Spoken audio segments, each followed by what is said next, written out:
on the record in docket 24L28554220 as the accompanying ticket, and 24014442. That's people City of Lansing versus Cleveland Ford. The parties please introduce themselves to the record. Ms. Hagen-Lawrence. Thank you, Your Honor. Deputy City Attorney Lisa Hagen-Lawrence, appearing on behalf of the City of Lansing. Ms. Sutter. Good morning, Your Honor. Assistant Public Defender Lauren Sutter, appearing today on behalf of Mr. Ford, who is joining us via Zoom. And sir, you are Cleveland Ford, is that correct?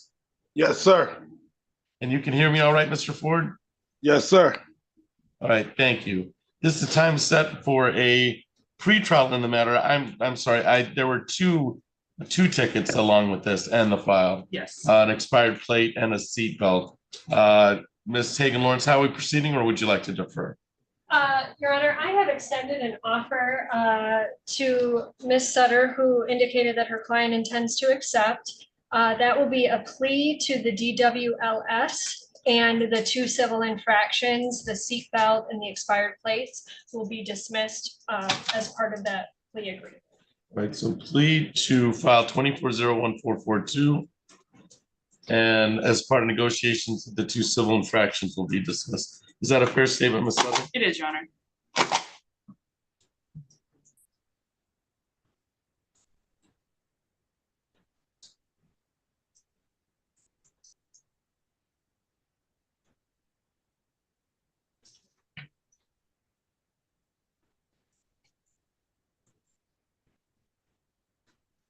Yes. And that's your understanding, Mr. Ford. You'll be pleading guilty to driving while license suspended, the 24 under file 24014442, and both civil infractions are to be dismissed. Yes, sir. All right. Ms. Sutter, may I inquire of your client of his misdemeanor advisory rights on the driving while license suspended? Yes, Your Honor. All right. Mr. Ford, you understand that you are charged with driving while license suspended, and the driving while license suspended has the ultimate penalty of being a 93-day misdemeanor and or $500. That's the ultimate penalty you could get in this misdemeanor plea. Yes, sir. All right, you have the following trial rights in this matter, and I'm going to walk you through those trial rights.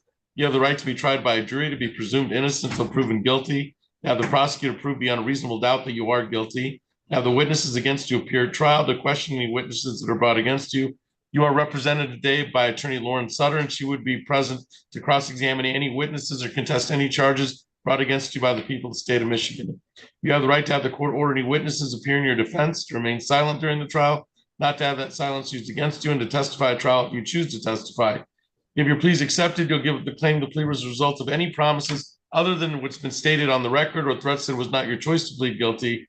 You'd also be giving up the right to appeal anything from a trial. Since you won't be having a trial, you'll be pleading guilty instead. Do you understand your misdemeanor jury trial rights in this matter, sir?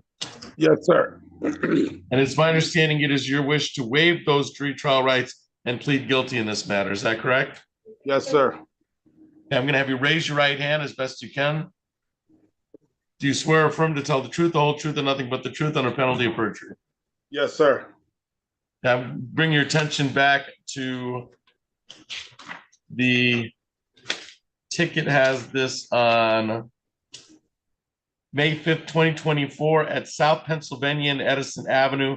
Were you driving a motor vehicle on May 5th, 2024 at South Pennsylvania and Edison Avenue in the city of Lansing? Yes, sir. And at that time, was your license revoked, suspended, or denied? Suspended. All right. Anything towards a factual basis, Ms. No, Hagen-Lawrence? thank you, Your Honor. Ms. Sutter? I'm satisfied. All right. Ms. Hagen-Lawrence, what were your thoughts on sentencing on this? Was this a case that should be referred to probation, or is this an immediate sentencing? Your Honor, the city would have no objection to immediate sentencing. We take no position. All right. And Ms. Sutter? Thank you, Your Honor. I would request immediate sentencing. All right. All right. With the city's indication that there is no objection to immediate sentencing, we'll go to immediate sentencing at the request of defense counsel. And Ms. Sutter, I'll hear you on allocution. Thank you, Your Honor. I would ask the court to keep in mind Mr. Ford's financial situation right now. He is on extremely limited income. He is also dealing with a case out of county that I expect is going to keep his resources tied up for quite some time. That is a matter he's handling in a different county's court. I would ask the court to keep that in mind when sentencing fines and costs today. Thank you. Thank you. All right, so Mr. Ford, based on your guilty plea and the immediate sentencing and some of counsel's representations, I'm going to charge you with a $125 fine, $125 costs, crime victims' rights fee of $75, state fee of $50, for a grand total of $375 total to the city of Lansing. I will not order any jail in this regard or probation. And does your client need some time to make the $375 payment to the city of Lansing? Yes, Your Honor. If you'd allow 90 days for him. Thank you. So we'll set this due. So Mr. Ford, you can kind of set your own your own payment plan. You can come in and pay as much or as little to the city of Lansing as long as it's all paid by September 23rd. Okay. That'll be $375. This will account for a misdemeanor on your record. But the total fines and costs of the city of Lansing will be $375 due by September 23rd, 2024. All right, sir? Yes, sir. All right. Anything else for the record in docket 2401-442, Ms. Hagan Lawrence? No, thank you. Ms. Sutter? Nothing further. All right, Mr. Ford, you're all set. Good luck to you, sir, okay? All right, y'all have a blessed day. You too.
That is the city of Lansing versus Antonio McLean.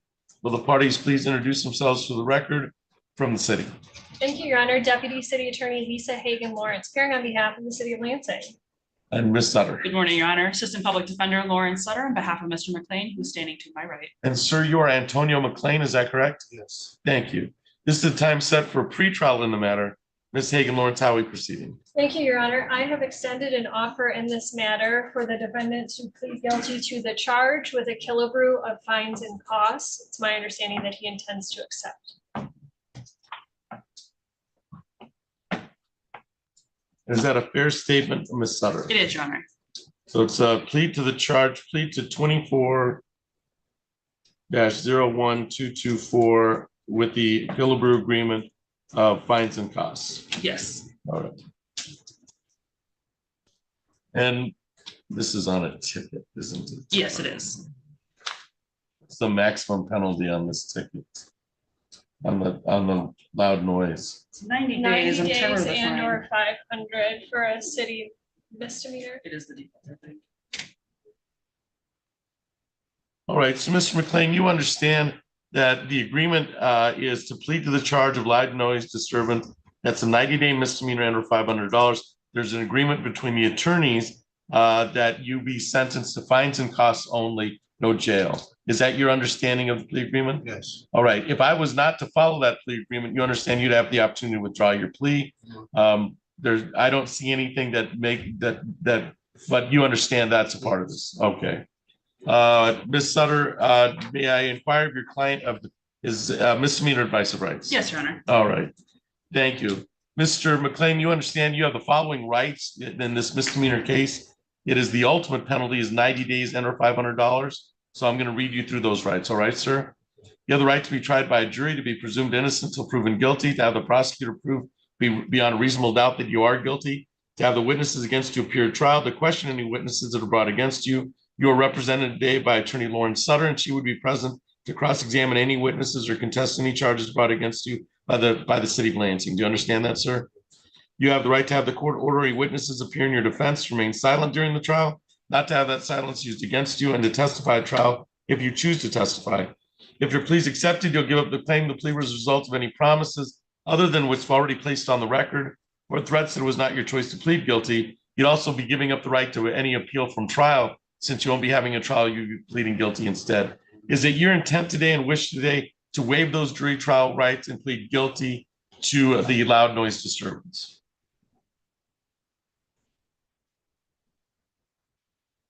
Do you want to plead to that and accept the offer extended to you today? All right. I'm gonna have you raise your right hand. You solemnly swear or affirm to tell the truth, the whole truth, and nothing but the truth under penalty of perjury. Yes.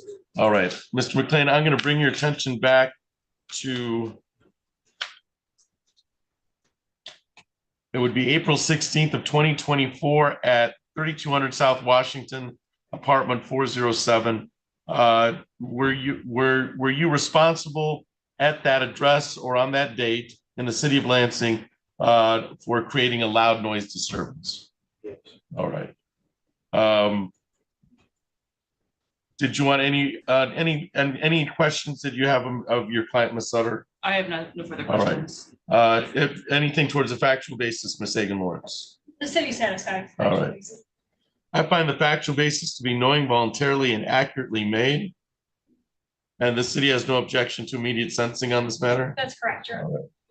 Allocution on so I'll follow the Killebrew agreement and will not for fines and costs only, and then allocution, Ms. Sutter. Thank you, Your Honor. I would again ask the court to take into consideration Mr. McLean's financial situation. He is also on extremely limited income. He is working right now at KFC, but he also does receive state assistance in the form of food stamps. I would ask the court to keep that in mind and consider reducing any possible costs and fines for him today. Thank you. Thank you. So I'm going to set fine for the loud noise ticket, which is a misdemeanor.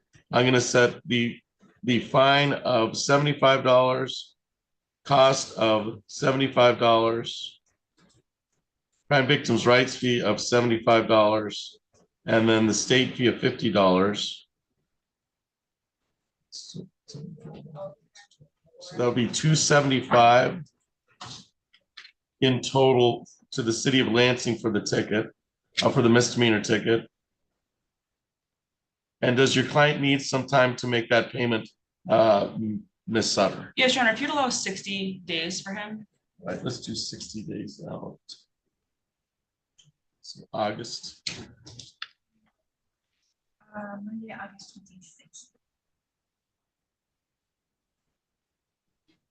So, Mr. McLean, as long as it's all paid by August 26th, you can set up your own plan. You can come in to the city of Lansing and pay as much or as little, as long as it's all paid by August 26th. All right, sir? Okay.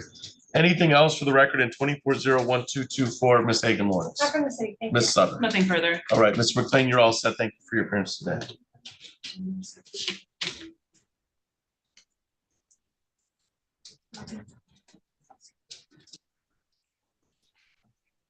And then while we do, Mr. Kirksey is self-represented. Did you want to meet with anybody, Ms. Sutter? Yes, Your Honor, there's a couple people in the courtroom and then Mr. Kirksey I need to speak with. No, Mr. Kirksey is. Oh, the I representative. apologize. Then no, I'll talk to people in the courtroom. All right. All right, and did you want to go, Mr. So we're ready on Kirksey, Okay. yes.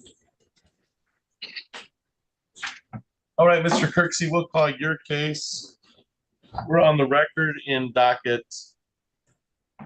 24-00616. That is the city of Lansing versus Marcus Kirksey. Will the parties please introduce themselves for the record?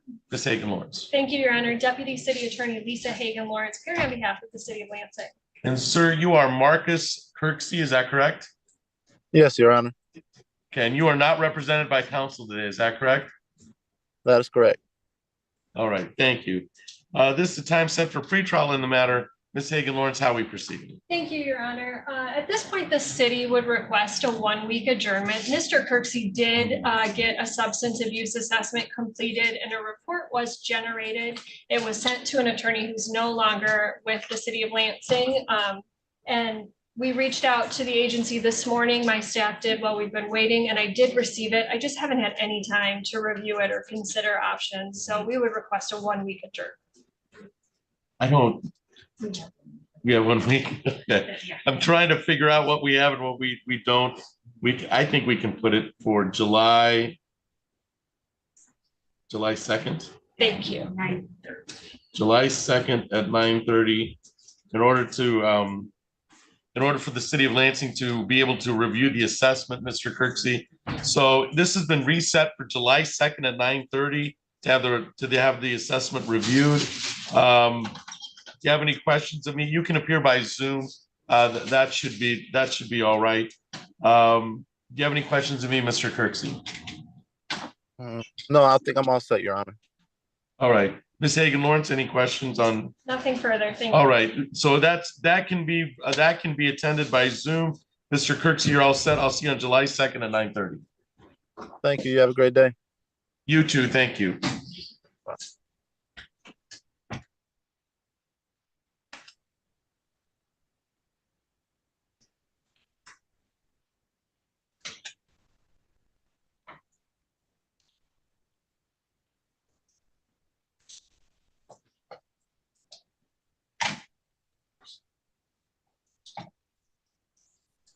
I think the rest are Miss Sutters, aren't they?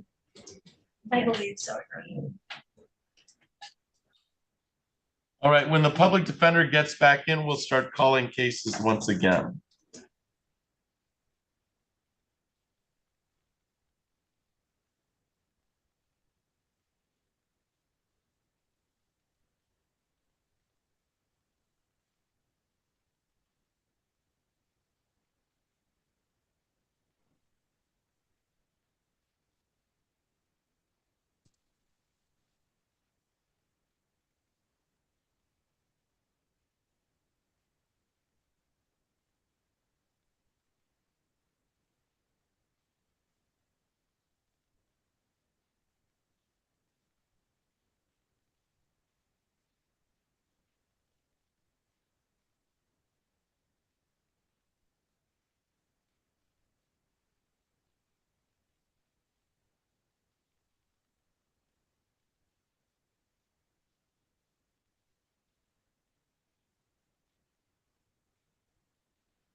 So it's down.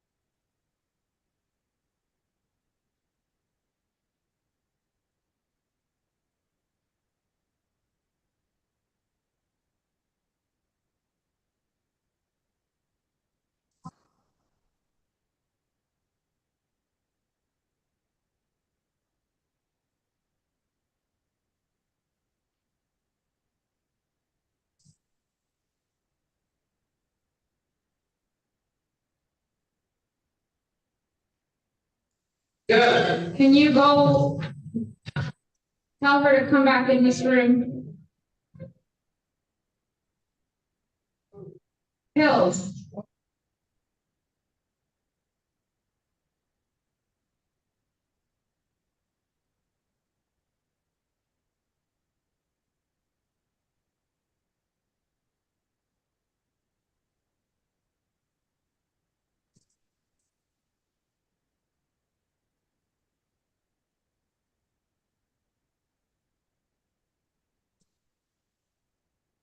Have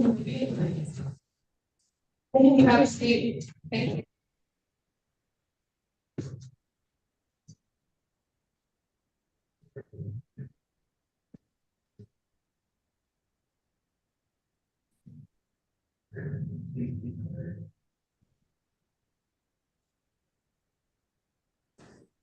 Ms. Hill, I'm gonna put, when your public defender's ready, we'll be placing you, if you choose, into into a breakout room with her. But you're all in the right place right now. We're just waiting for the public defender. All right? Okay, okay, that's perfectly fine with me, because I have some discussions to make.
All right, Mr. Beard, we'll call your case.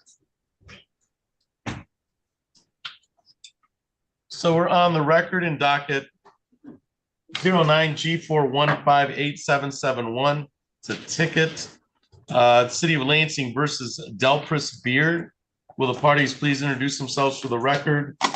Ms. Hagan Lawrence. Thank you, Your Honor. Deputy City Attorney Lisa Hagan Lawrence, appearing on behalf of the City of Lansing. Ms. Sutter. Good morning, Your Honor. Assistant Public Defender Lauren Sutter, appearing today on behalf of Mr. Beard, who joins us via Zoom. And sir, you are Delpris Beard, is that correct? Yes, sir. And you can hear me all right, Mr. Beard? Yes, sir. All right, thank you. This is time set for a pretrial in the matter. Ms. Hagan Lawrence, how are we proceeding today? Your Honor, at this point, the city would move to dismiss. No objection.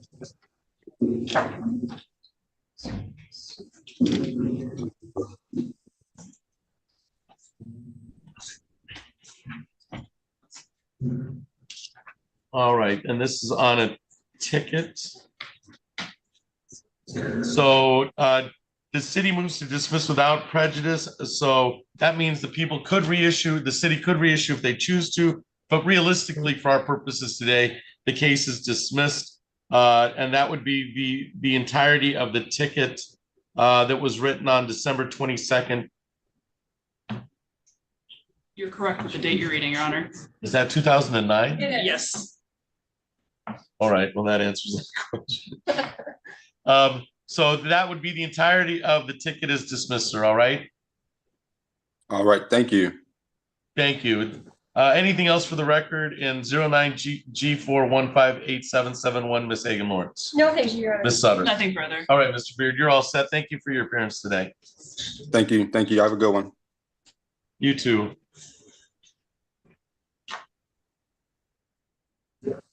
I mean, he's up there, but it's something black and screen, he just wants to take it off.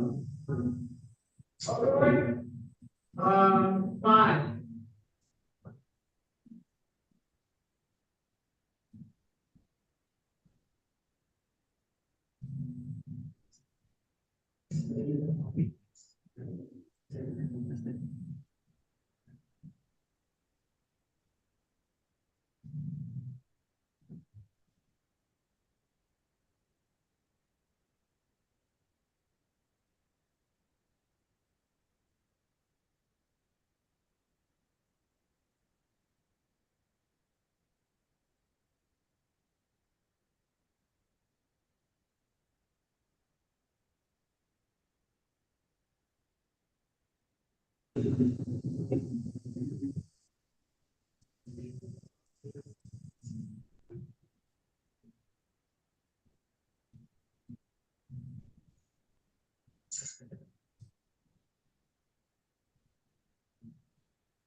Ms. Hill, we're going to place you in a breakout room with your public defender, Attorney Lauren Sutter.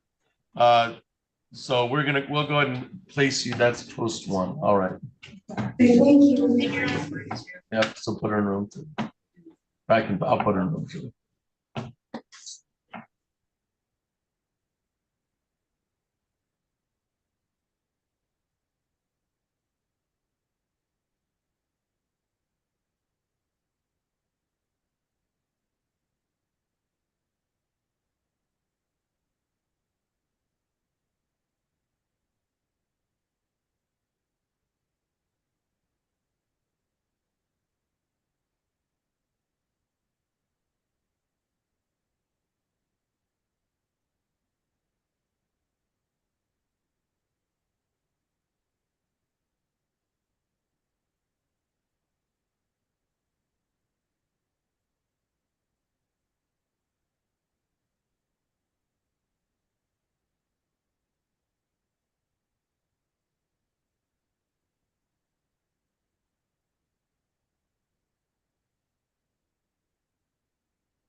Very good.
just wanted to let you know.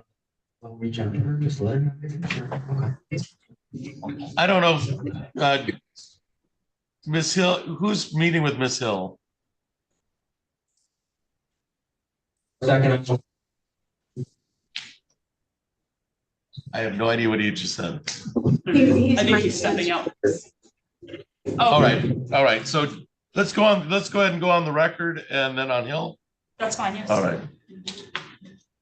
And then we'll go on Mr. King is also ready. and Mr. King. Yep, and then I'll speak with Mr. Beckler.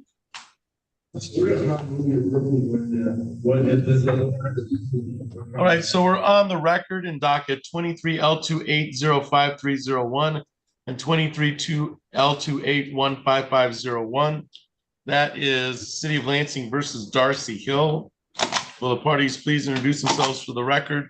Ms. Hagan Lawrence. Thank you, Your Honor. Deputy City Attorney Lisa Hagan Lawrence, appearing on behalf of the City of Lansing. Ms. Sutter. Good morning, Your Honor. Assistant Public Defender Lauren Sutter, appearing today on behalf of Ms. Hill, who joins us via Polycom. And ma'am, you are Darcy Hill, is that correct? Yes, sir. And you can hear me all right, Ms. Hill?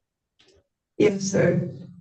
All right, thank you. This is the time set for a pretrial in the matter. Ms. Hagan Lawrence, how are we proceeding? Thank you, Your Honor. I believe we have a resolution on these files. I have extended an offer for Ms. Hill to plea to one of them, and I will dismiss the other. They are exactly the same. I have no preference. All right, Ms. Sutter. Thank you, Your Honor. That is also my understanding of the offer that was extended. There is, Ms. Hagan Lawrence is correct, no difference between them. So I suppose it'd be a plea to the 301 or the 5301 OT file with dismissal upon successful plea of the 5501 file. And Ms. Hill does intend to accept that. All right. And that's your understanding, Ms. Hill. You'll be pleading guilty to one file, driving while license expired. The other files to be dismissed. That is a 93-day misdemeanor. It's a 90-day and or $300. $300. Let me double check the. I'm confident it's 90. I'm slightly less confident on the 300.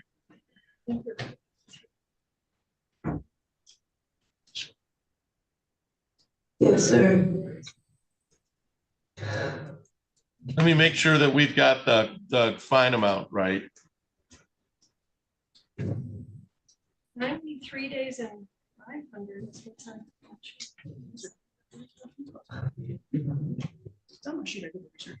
Is it under 300? Is that- I'm looking.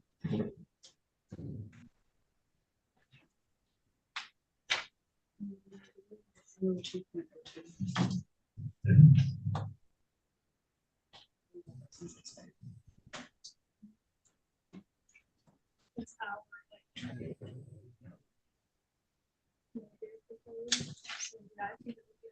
So the driving while license was issued under 257301. But then it came through the city, right? Right. Yes. So if it was written under 257.301, it would be 93 days and or $500. And then that's what the officer put on the ticket. But then does it change if it's authorized through 402.02? No, that's just the city's All right. incorporation of All the right. motor vehicle. Yeah, it's just the adoption. So that's ordinance. 93 days and or 500. 500. All right, so Ms. Hill, the most that you could get possibility is, the ultimate possibility is 93 days and or $500 on this plea. Do you understand that, ma'am? That's not what I was initially told, but yes, now I do. All right, that So he's explained to what the maximum penalty is, not what you and I have discussed. Okay. that could be the maximum penalty. All right. All right, Ms. Sutter, may I inquire of your client of their advice of rights? Yes, Your Honor. All right, so because it's a misdemeanor, ma'am, and there's a 93-day and or $500, you'll be giving up the following trial rights in this matter, and I'll walk you through those trial rights. You'll be tried by you have the right to be tried by a jury, to be presumed innocent until proven guilty, to have the prosecutor prove beyond a reasonable doubt that you are guilty, to have any witnesses against you appear at trial, to question any witnesses that are brought against you. You are represented today by Attorney Lauren Sutter. She would be present to cross-examine any witnesses or contest any charges brought against you by the people of the state of Michigan, by people of the city of Lansing, I should say. You have the right to have the court ordering witnesses appear in your defense. to remain silent during the trial, not to have that silence used against you, and to testify at trial if you choose to testify. If your plea is accepted, you'll give up the claim the plea was a result of any promises other than what's been stated on the record or threats that it was not your choice to plead guilty. You'd be giving up the right to appeal any issues from trial because you won't be having a trial today. You'll be pleading guilty to an expired license, the misdemeanor today. Is it your intent and wish today to waive your jury trial rights and plead guilty? Do you know which file she'll be pleading to? And just for the sake of simplicity, the 5301 Okay. file. Is it your wish to plead guilty to the driving while license expired in 23L2805301? Yes, sir. All right. I'm going to have you raise your right hand as best you can. Do you solemnly swear or affirm to tell the truth, the whole truth, and nothing but the truth under penalty of perjury? Yes, sir. All right. I'm going to bring your attention back pursuant to the ticket written on November 15th, 2023 at the offense location of Northeast Street, Chilston Avenue in the city of Lansing, Ingham County. Were you operating a motor vehicle on November 15th, 2023 at Northeast Street in Chilston Avenue in the city of Lansing, Ingham County? I'm not exactly sure where that's at, but yes, sir. I believe it was. What, were you operating a vehicle in the city of Lansing on that date? Yes, sir. Is that a yes? Yes, sir. All right, thank you. And at that time, while you were operating the vehicle, were you operating on an expired license? Yes, sir. All right. Anything towards the factual basis of Ms. Hagan Lawrence? No, Your Honor, thank you. Anything towards the factual basis, Ms. Sutter? I'm satisfied. All right. I find the factual basis.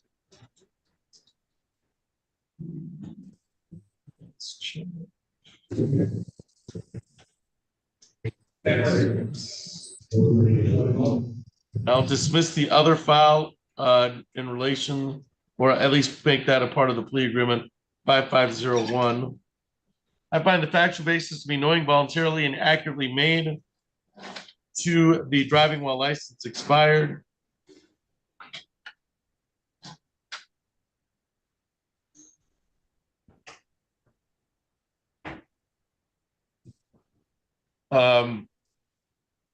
Any comment on whether this should be referred to probation or not, Ms. Hagan Lawrence? The city takes no position, Your Honor, and would defer to the court.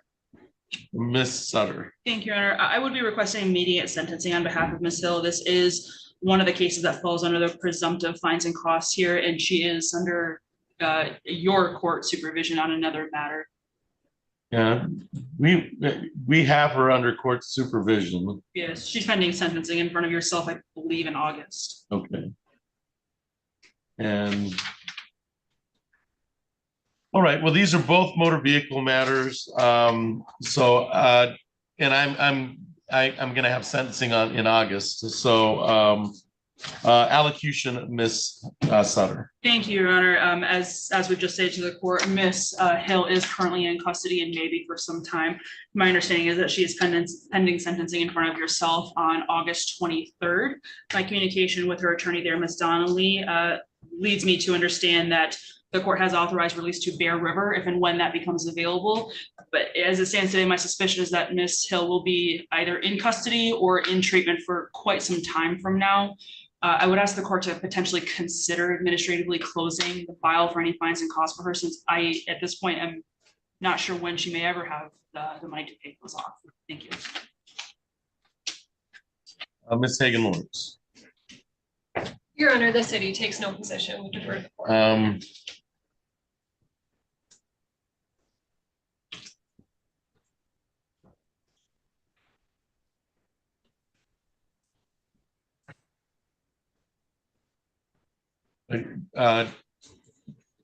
Even if I were to request fines and costs in this, it's going to be she's going to take a long time. Yeah. All right. Well, Ms. Hill, you're looking at. Does she have anything else besides the two? Because these are both PR bonds, but she failed to appear on them. Yes, I believe it's the felony case in front of yourself that's holding her, the Okay. bond there. I know the hearing that happened on the 21st, she entered a plea and you allowed release to Bear River. Right. But I believe it's the felony file holding her and not these. And I don't know of anything else that she's got going on. All right. So you'll have an expired you'll have an expired license misdemeanor. I'm going to waive fines and costs and administratively close these files. One is dismissed pursuant to the negotiations.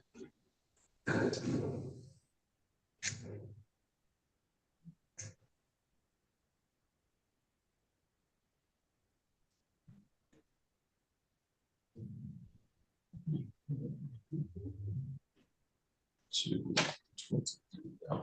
805. All right, so 23L2815501 is dismissed pursuant to the plea agreement. I'll administratively close 23L2805301 as part of this plea agreement. This you'll have a misdemeanor on your record, and this may go to the Secretary of State, be abstracted. But you'll be all set on this, and then we'll see you in August. All right, Ms. Hill? Yes, sir. All right, you should be all set. Thank you for your appearance today. Then did you want to go on? Mr. King has been waiting for a All little right. while. All right, we'll go on David King. Fucking shit.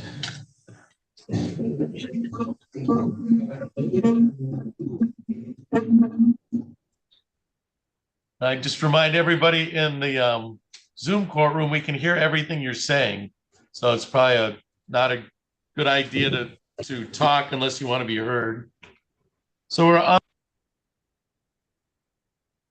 23033696.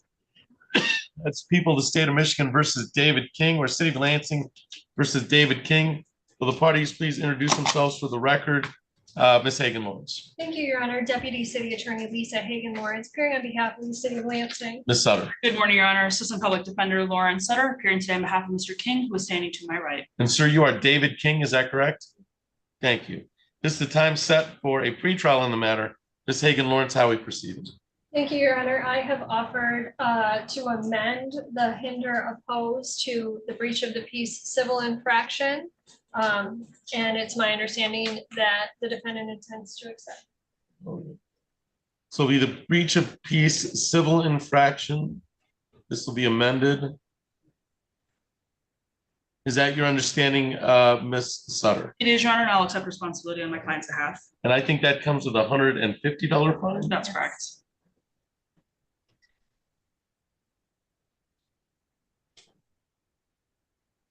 And that's your understanding, Mr. King. This misdemeanor will be amended to a civil infraction of breach of the peace that Ms. Sutter will take responsibility for, and the fine being $150. Do you understand that, sir?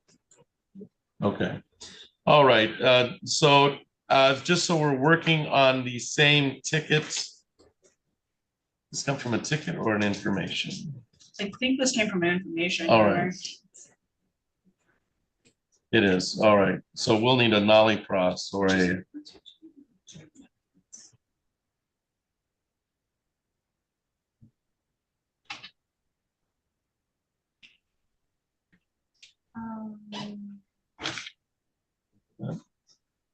We should need now amend it. Oh, that's right. You're right. Right. Okay. Yep. Yeah. I'm pretty sure that's how Right there. So so we'll amend count one to be a civil infraction of breach of the peace. Do you have the code for that? Just I do, Your Honor. All right. 66401 sub C. all right. So for the date on for conduct on August 5th, 2023, that's purely for purposes of understanding we're working from the same. Do you admit responsibility for your client being in breach of the peace on that date, Ms. Sutter? I do, Your Honor. All right. With that understanding, we'll amend it. We'll amend that. And we'll assess the $150 fine. And does your client need some time to make that payment to the city of Lansing? Yes, Your Honor, he'd allow 60 days.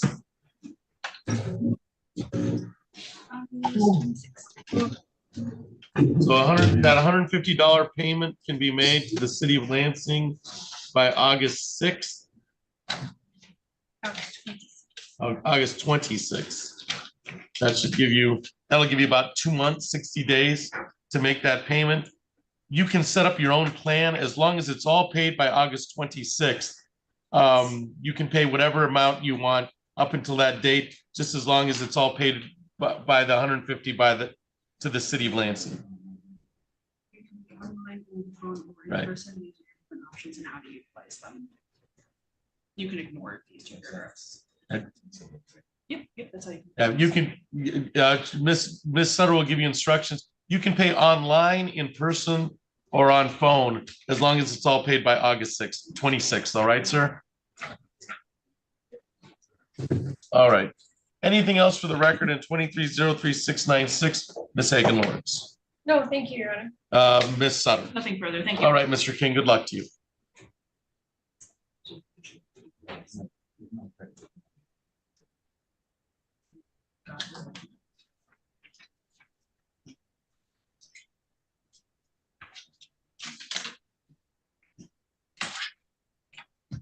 Your Honor, may I have a quick breakout room with Mr. Pecola? Yes. So, Mr. Pecola, I'm gonna place you in room 2, so you can talk to your attorney. Okay, thank you.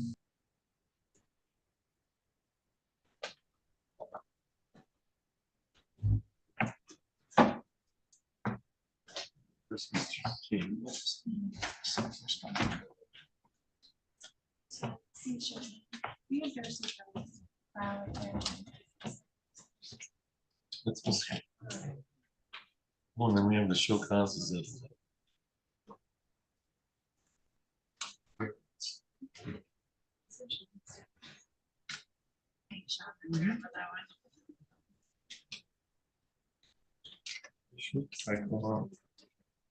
Shit.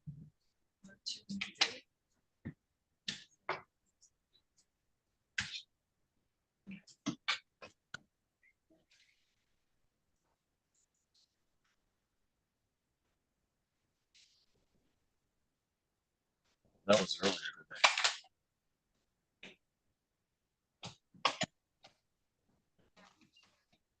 I don't think so. Minutes, Garrett, Doss.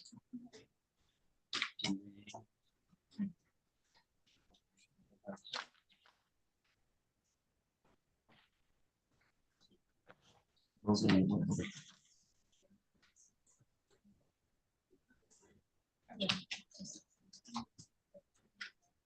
But we can take a break between the show causes. Let's do these last 3 and then, because we won't call the show causes till 11:15. Yeah, true. Right. But in the event that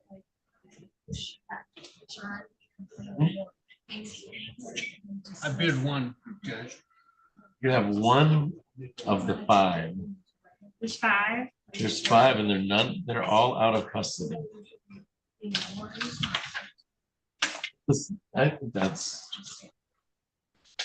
I'm gonna go 2. I'm gonna go none. You're gonna go 0.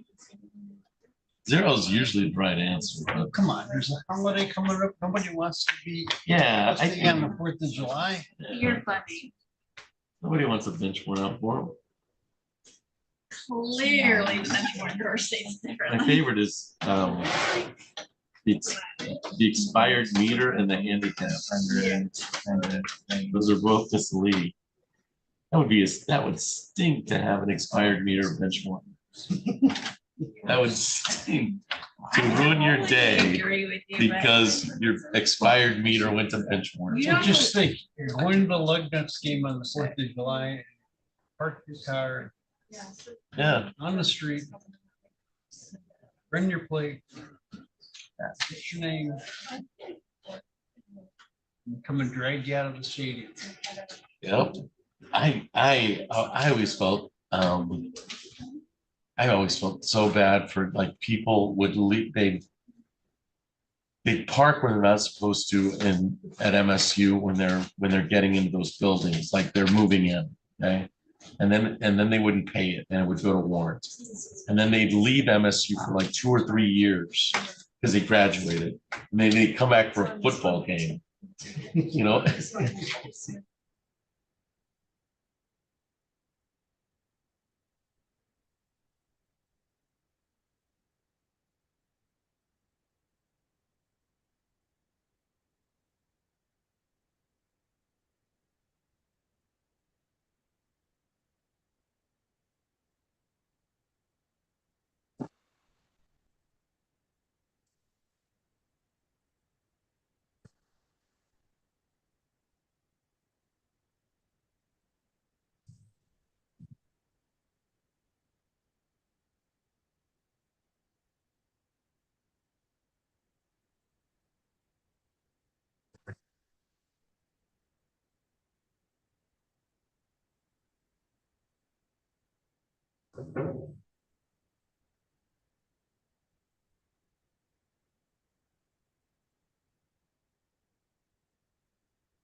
All right, Mr. Peccola, we'll call your case. We're on the record in docket 24-01174. That is the city of Lansing versus Jeffrey Peccola. Will the parties please introduce themselves for the record? Ms. Hagan Lawrence. Thank you, Your Honor. Deputy City Attorney Lisa Hagan Lawrence, appearing on behalf of the city of Lansing. Ms. Sutter. Good morning, Your Honor. Assistant Public Defender Lawrence Sutter on behalf of Mr. Peccola, who is joining us via podcast. And sir, you are Jeffrey Peccola, is that correct? Yes, Your Honor. All right, you can hear me all right, Mr. Peccola? Yes, I can. All right, thank you. This is the time set for a pre-trial on this matter. Ms. Hagan Lawrence, how are we proceeding? Thank you, Your Honor. I believe we have a resolution on this file. I have offered to amend the furnishing false info to hinder oppose under Lansing City Ordinance. That is a criminal misdemeanor, 90 days and or $500. It's my understanding that he intends to accept.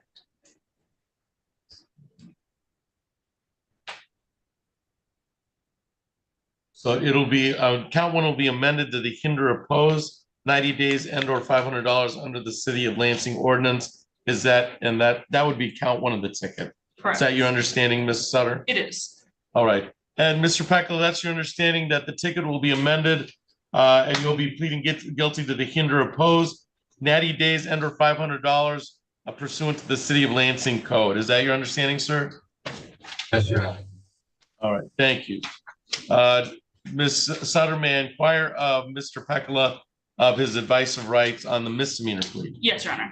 So, Mr. Peckler, you understand that the ultimate penalty that we'll be reviewing this for is 90 days under $500. You have the following trial rights in this misdemeanor case, and I'll walk you through those rights. You have the right to be tried by a jury, to be presumed innocent until proven guilty, to have the prosecutor prove beyond reasonable doubt that you are guilty, to have witnesses against you appear at trial, to question any witnesses that are brought against you. You are represented today by Attorney Lauren Sutter. She would be present to cross-examine any witnesses or contest any charges brought against you by the people of the city of Lansing. You have the right to have the court order any witnesses appear in your defense, to remain silent during the trial, not to have that silence used against you, and to testify at trial if you choose to testify. If your plea is accepted, you'll give up the claim the plea was a result of any promises other than what's been stated on the record or threats that it was not your choice to plead guilty.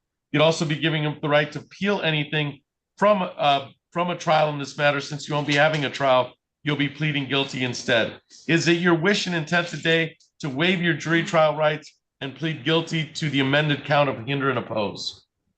Yes, Your Honor. I'm going to have you raise your right hand as best you can. Do you solemnly swear affirm, tell the truth, the whole truth, and nothing but the truth under penalty of perjury? Yes, Your Honor. I'm going to bring your attention back to April 15th of 2024 at Long Boulevard and Willoughby Road in the city of Lansing. Were you on Long Boulevard and Willoughby Road in the city of Lansing on April 15th, 2024? Yes, Your Honor. And Ms. Sutter, did you want to provide any is he going to be providing the factual basis for count one? I suspect that a factual basis to the original charge would also satisfy the amended charge. Yes, it will. So whichever the court prefers. All right. So in regards to the hinder oppose, did at the time, did you in count one of the ticket, did you furnish false information to the police officer at a time that he was lawfully a police officer? You knew he was a police officer and you provided him with false information? Yes, Your Honor.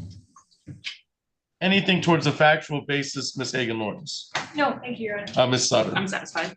All right. I find the factual basis on count one to be also the factual basis for the amended hinder and oppose on the count, the amended count.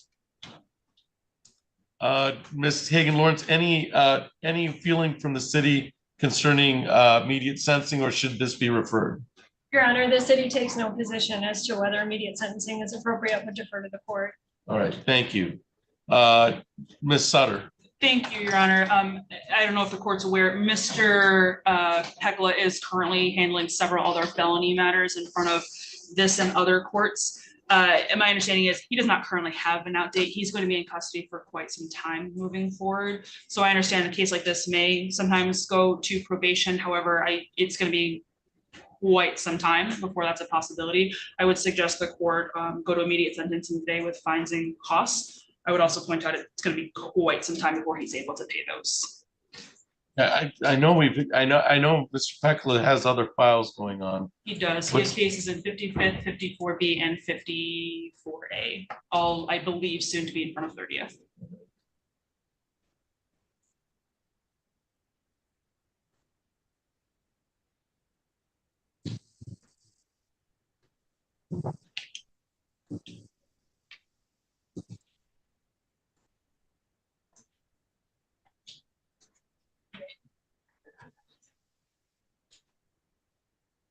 I believe on most of those, he is set for prelim on July 11th. Is that 54B? Yes, he has two cases in front of 54B, one felony, one misdemeanor. He has one felony in front of 55th and one felony here in 54A.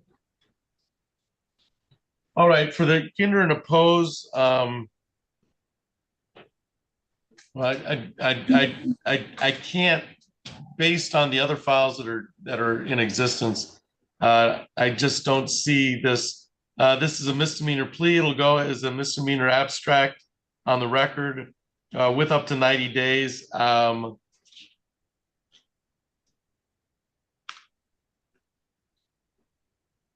And there was a bond on this one too, if I can remember correctly. Yes. And that was for the previous, I think there were failed to appears on this previous. I have him as being arraigned on 6/13, so I don't think he could have been this file. I don't know if there was arraignments before that he missed. Not sure, because Judge Buchanan put a $200 cash surety. Yes, But I that think was that for was fail to arraign, right. right? I think it was also partially upon request of the PD, given bonds in the felony cases and Right. 55th specifically.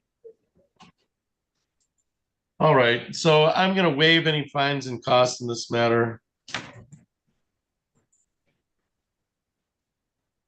And we'll administratively close the file, Thank you, Your Honor. really because there's so much else going on here.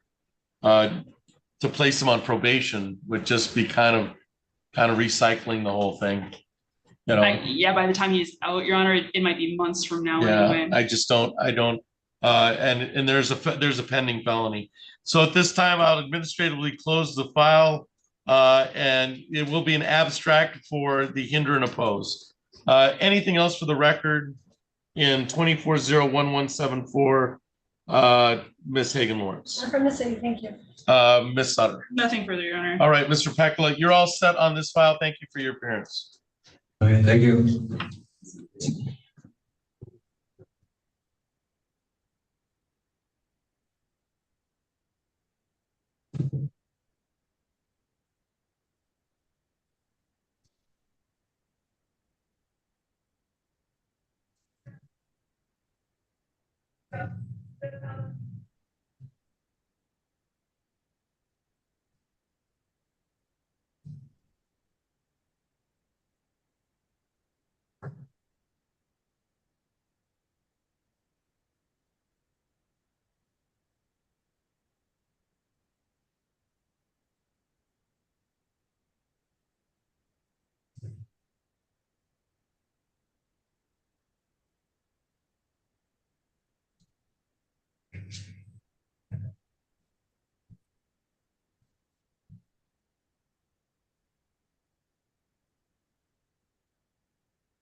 2303-112. That is a show cause for non-payment concerning David Goss. And sir, you are David Goss, is that correct? All right.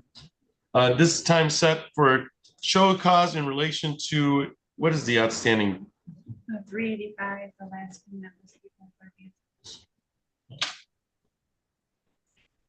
385, that can be referred to collections. So what I'll do, Mr. Goss, is I'm going to cancel the bench warrant. You have a debt you have the debt on the charge left of $385. Okay. I've got defendant paid $100, 1 month extension granted, payment due April 29th, and then nothing along those lines. It started out as a $525 based on, came out of your sentencing. And so the remainder is 385, you said? 385. All right. What I'm going to do is I'm going to refer that to collections, the City of Lansing collections. So if you go to the window, and then they'll set up, they can set up whatever plan or, but you should go to the window. That's through 385, but we'll quash the warrant because there's a warrant out. There'll be a warrant. If you didn't show up today, there'd be a warrant out for you. So whatever payment you make to that, that's the plan that you're set on. If you don't make the payment, you'll just get caught in this warrant cycle. So it's good. It's a good idea for you to show up today because you keep yourself off of the warrant status. But I'm going to refer the 385 debt to collections.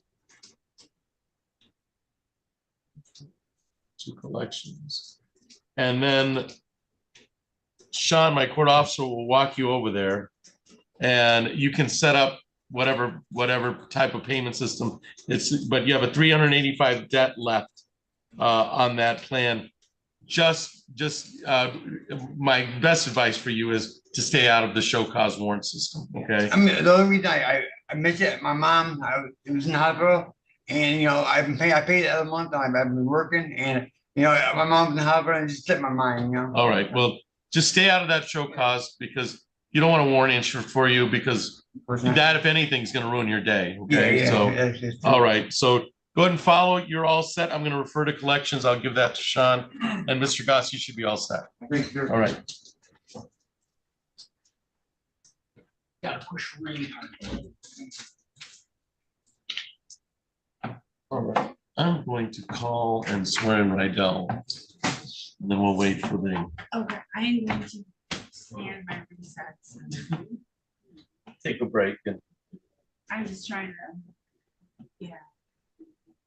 Note to self, judge must go on vacation with Michael must retreat. This is a trip. I guess she did. She got sassy with Judge Buchanan, but she probably didn't tell it. Did she? Yeah.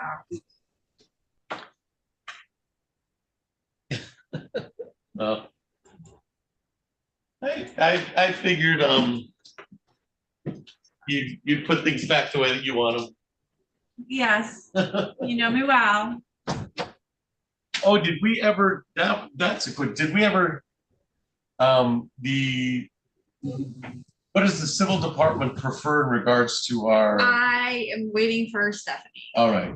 Okay. She's supposed to be back in a week. Whatever they want, whether it's ours or theirs, let's do it that way. Yeah. But I think David just used the general form and I used the form that Brittany had sent me when I started. So let me get with Stephanie. Which one do they prefer? Yeah, let me get with Stephanie and she'll be back next week. So I was just gonna kind of ask her. All right. So.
Sounds great.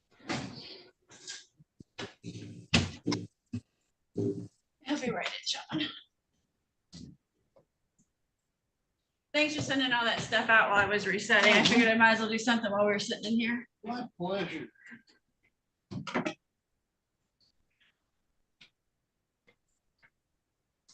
It wouldn't be so bad if other people would mess with my stuff. Just got word from Susan that you're gonna lose me come the end of the next week. Where are you going? To the magistrate's courtroom for a month. Nick's gone for a month? Yeah, Oh, is he okay? he's fine. Baby? Without me saying yes, yes. Okay. I have heard like little bits and pieces here and there, and I just couldn't remember if that was what was going on. It's scheduled for him, it's FMLA. So that, we'll be gone for a month and I'll be covering his arrangements. It's good though, because that'll pay for my new puppy that one. What are you getting? A miniature golden. This is small. No, it gets up to 40 pounds. Oh, okay. It's not a lap dog. Look it up on Google. I will. They're great dogs. They love the water. Mix between a poodle and a golden retriever. They're very smart, very trainable. Good family pet. That's good. There's a lot of different breeders in the area here. You're gonna get one from anywhere from 1,800 to 2,500. Yeah, that's what I thought too, but I remember my lab cost me 1,500. I got him. Yeah, my beagles weren't cheap. Well, Phineas was the rest. Phineas is. Yeah, it's just, I looked at the rescue dogs, you just don't find the breeds You want. don't. Although one of the ladies at the shelter, if they have a beagle that needs like real help, they'll ask me if I can help out. Mhm. But I'm to the point where with the vet bills, I can handle 3. And keep them, well cared for, their teeth done, all of that stuff that you should have done as a pet parent that is ridiculously expensive, even one of the best vets I've ever worked with, but. I heard, this was an NPR article about pet shirts last week, and the reporter said, if you really think about it, it's not worth the money they charge you, because they charge like $100 a month when the dog is young, and then as soon as it's 10, it becomes $300 a month. And what my vet told me, and I literally have a bank account for the dogs. That's what this. Yeah, I literally have it in Instead of every. putting $100 a month Yeah. to give to somebody else, put it in the bank. Yeah, and- every paycheck, so much money goes into this account, so that when they're due for their shots, or their Right. teeth cleaning, and then they need flea and tick and all that, it's right there. And my vet discourages people from the benefit because you still have a deductible. Mhm. They don't pay right away, so if you go to a small vet clinic, they still require the payment up front instead of billing the insurance, and you have to wait to get reimbursed anyway. This is So exactly- you're basically working for the insurance company instead of just stashing it in your own bank account to begin with. That's exactly what NPR said. They said, if you really think about it and you put a portion of that money aside Yeah. every month, they put it in the savings account, it's there when you want it. When you want to use it for the Yeah. dog. So, and I know how much their annual checkup is. I know about how much the flea and tick is gonna be. So we just divide it all up by our paychecks, and it seems fine. It's just. That's the way to do it, because the real expensive stuff doesn't happen till the end of the dog's life cycle when it gets sterilized. Yeah, when Remington had to be on this ridiculously expensive food medication. Exactly. What do you feed your beagles? You really want to know? Yeah. So, one of our little employees, which is a big employee, they're farmers, they take deer like nobody's business. Okay, I got We fill the tags, so he gives me a bunch of ground venison, so I literally make their food every 2 weeks. It's venison, or we're gonna have ground chicken and turkey, some sweet potatoes, some eggs, some barley, some oats, carrots, peas, carrots, and then I put some molasses in at the end, and either blueberries or strawberries, and a can of pumpkin. You pop it, crack up for 6 hours, and you have protein. Yeah, have you patented this? No, but they love it, and it ended up being cheaper for me than buying. I'm probably looking at getting Karina bento, I've heard that was good. because it's got a lot of the vegetables and meats and the rice. Yeah, no, I have 2 crock pots dedicated to Beagles R Us, and I just throw it in there. And I buy the sweet potatoes like during the holidays, and I freeze the char out of them because they're super cheap then. So Garrett's 275, right? I believe so. One moment, please. Just double checking. You actually want me to do these? He's down to 80. He's down to $85. This is dumb. Why did they set this? I don't know. He made a payment. His last payment was on April 25th. So I don't know why he just didn't pay it off, but he didn't. I don't know. It's under $100. Do you want to close it or No, warn him? that's he's got $81 left. Let me run his name to see if he has anything else. All right.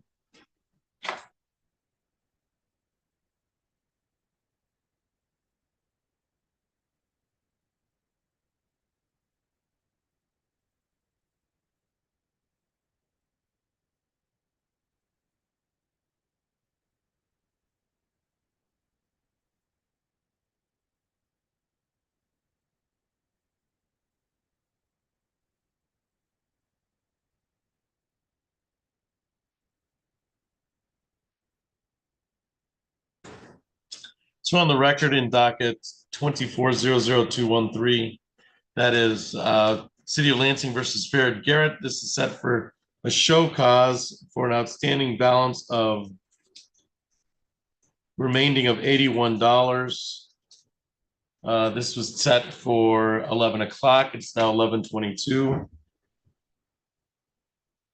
It would appear that the defendant has failed to appear for show cause.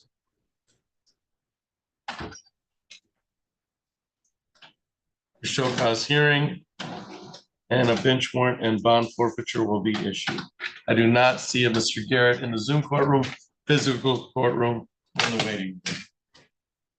So the fail to appear, the show cause will be issued. That's all for the record in 2400213.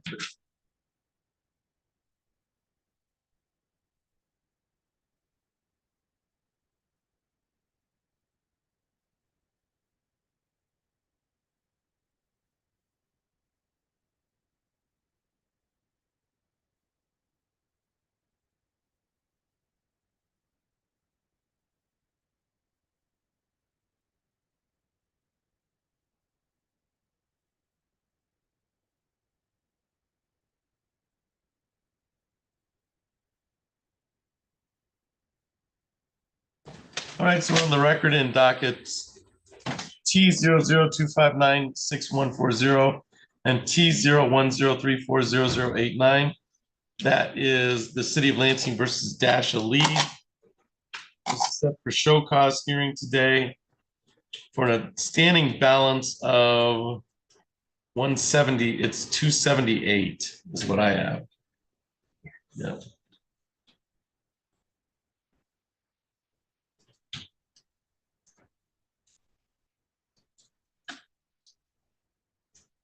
Take this.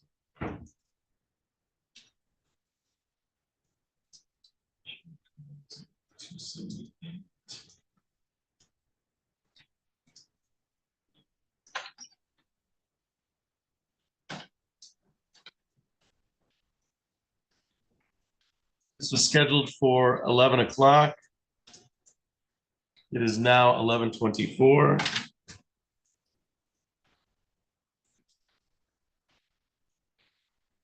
I do not see a Miss Lee in the Zoom courtroom, physical courtroom, or waiting room. It appears that the defendant has failed to appear for show cause hearing. And a bench warrant and bond forfeiture is issued.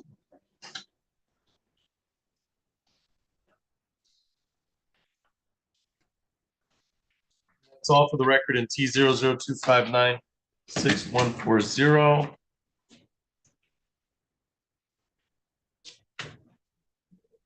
And T0103400089.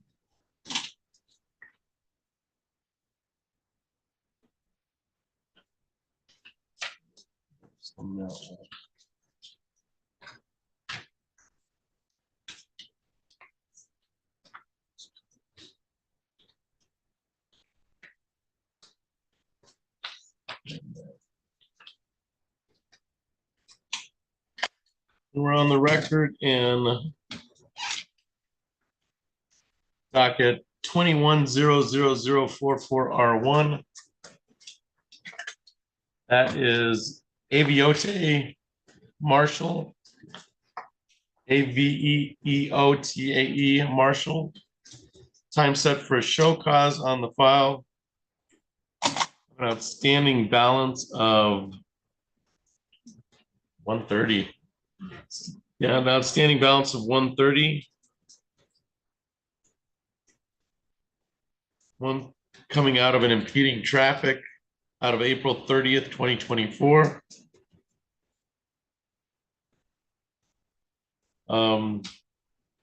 This time set for show cause hearing. It appeared that Mr. Marshall has failed to appear. This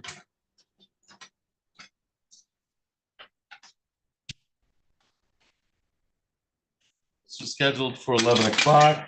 It is now 11:27. I do not see a Mr. Marshall in the Zoom courtroom, physical courtroom. Nobody by that moniker in the waiting room. And the defendant has failed to appear for show cause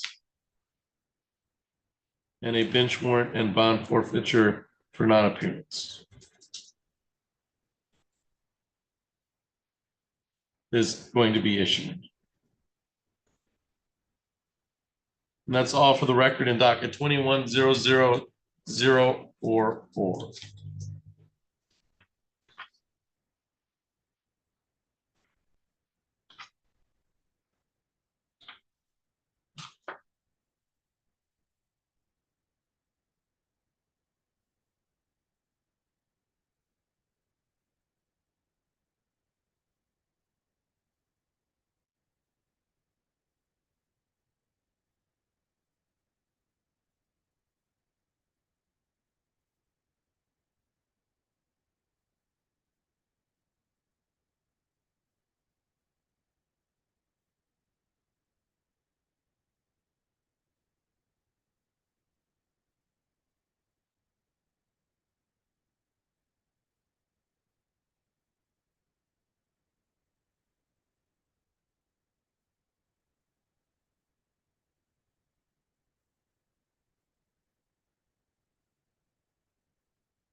All right, so we're on the record in docket 24-00139. That is the City of Lansing versus Ricky Arnett. Will the parties please introduce themselves for the record? Ms. Hagan Lawrence. Thank you, Your Honor. Deputy City Attorney Lisa Hagan Lawrence, appearing on behalf of the City of Lansing. And Mr. Vincent. Conrad Vincent, appearing on behalf of Ricky Arnett, and to my right, Ricky Arnett. And sir, you are Ricky Arnett, is that correct? Thank you. This is time set for a sentencing in the matter. Ms. Hagan Lawrence, you're probably expecting, is there any restitution on this case? Your Honor, the only restitution that I'm aware of is noted in the probation PSR as the OWI cost recovery. All right. The $878.35. All right, thank you. All right, and Mr. Vincent, did you have the opportunity to go through the pre-sentence report with your client? I have, Your Honor. Any additions, deletions, or corrections? Yes, Your Honor.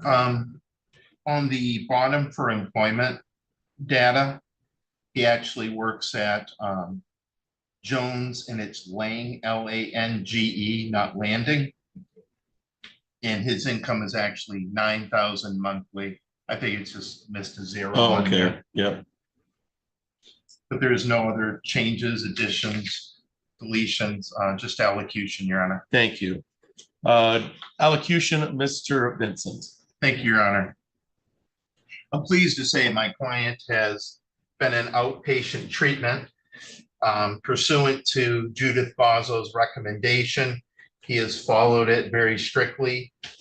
He's in his 12th week of inpatient or intensive outpatient treatment. If I may approach, Your Honor. You may. Thank you.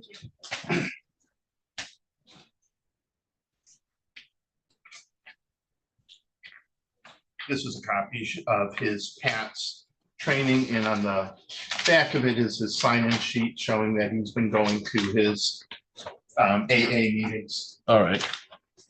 And I can keep this for the court file? Yes, Your Honor. Thank you. So my client has been doing everything that he can to remedy himself and the situation.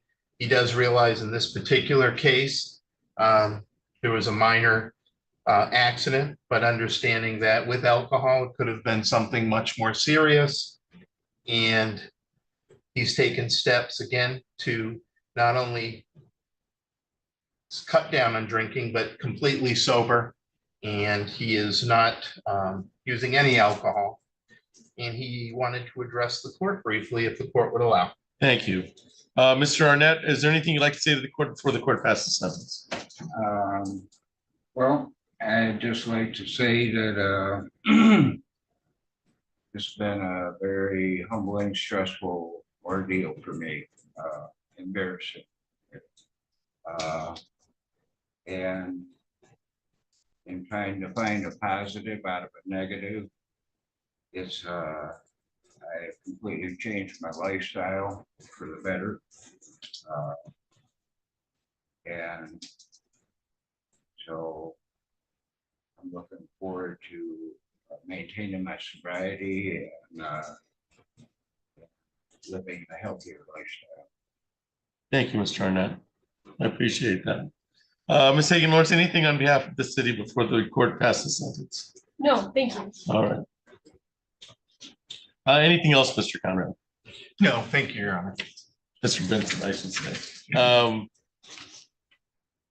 Mr. Arnett, you're not a kid, and I'm not going to treat you like a kid. All right. You understand that the request for the probation was to make sure that we have a productive or somewhat a better relationship with alcohol, not a destructive relationship with alcohol. And you seem to be working on that. You know, and that's everybody has their own journey on that. Nobody can sit in judgment of another person because everybody's journey is a little different in that regard. The one thing that district court is district court should help people. All right. And so I would say I'm going to put you on probation, but it's going to be it's via Zoom, and it's going to be in order so you can keep doing the things you're doing. All right. That's the assignment is to keep doing the things you're doing, because you're doing everything we ask, but you're doing it for reasons. Maybe you came to this to this path because you were forced in on some level because of your activity, but now you're doing it because you want to do it because you feel it's better for you. And that's a sustainable path, all right? That's the path that we want to sustain. So I'm not worried about Miss Ricky Arnett for the next 9 months. I'm worried about Ricky Arnett 5 years from now when you got to make a good decision about where you're at and what you need to do. And I think you're on that track. Okay. So with that in mind, I'm gonna indicate that this is for a guilty plea.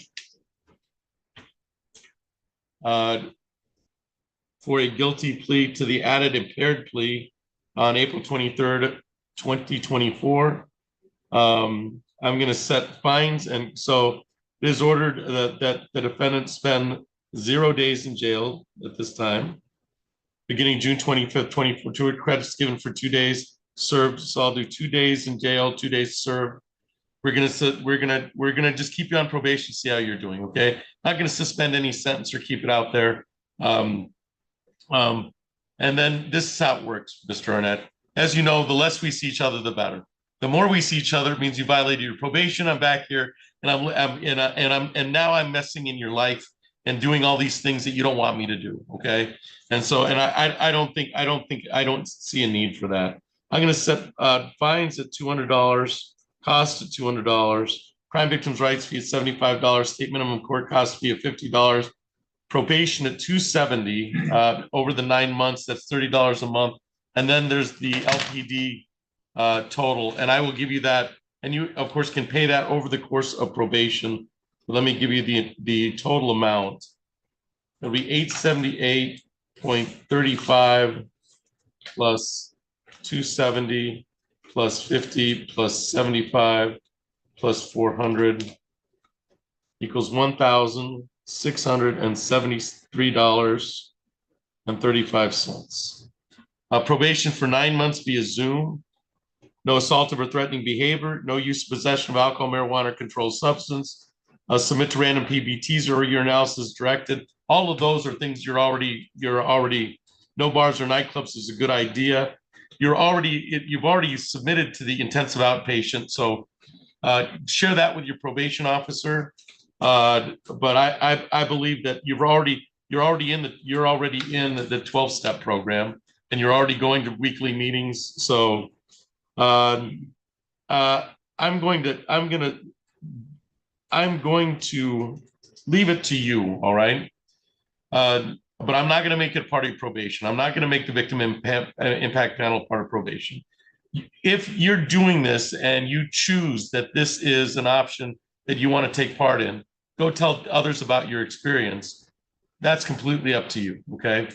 I'm not going to order it as a part of the probation. But let's concentrate on you first. Okay. Let's make sure that everything's in an order that we want, so that, and then once you're there, you can decide if you want to talk about it and you want to talk about it to others. All right. Obtain and maintain employment, which you obviously are doing. The conviction may be reportable to the Secretary of State. Any questions concerning my judgment of sentence, Mr. Arnett or Mr. Vincent? Mr. Vincent? No, Your Honor. All Thank right. you. Okay, we'll make it all pretty because I've changed it a little bit. Anything else for the record in 2400139, Ms. Hagen-Lawrence? Thank you, Your Honor. Mr. Vincent, if you have your client, go to the 5th floor and he can meet his probation aid officer. At least he knows who to talk to. Okay. I'll walk him down. All right. Thank you. Thank you. You're all set. Have a nice day, Your Honor. Have a nice day. No, I didn't. No possession of a firearm during the time period for the 9 months. Okay. All right. Thank you. Thank you. Thank you, Wendy. You're welcome. I just wanted to make sure. Yeah, I forgot. That one, that is it for your presence. I told you, that's the only thing I wondered was whether there was going to be restitution. No worries. I'm All right. happy to appear anytime you need me. All right. Well, thank you. We'll see you next week. And then it's Mr. Geary, right? Gearing. Yes. Mr. Gearing. All right. Thank you, sir. We'll see you both soon. Have a good day. You too.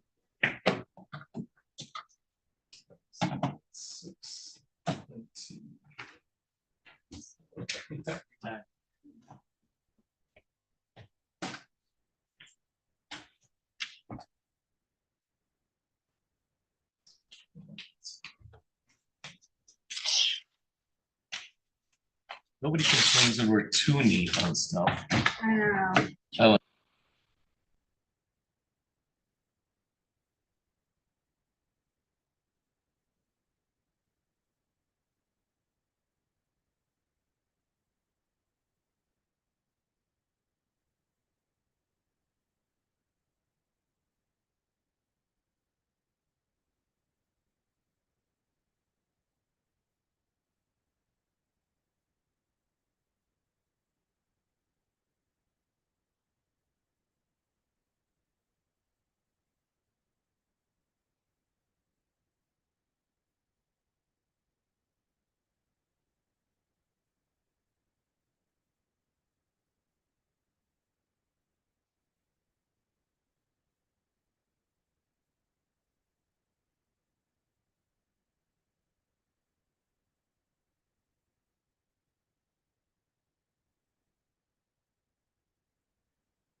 Mr. Smith, you're here for Lansing Automakers?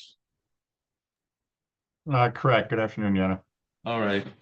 And Ms. Rodebeck or Ms. Farr? You can come up here. Right there. Yes, ma'am.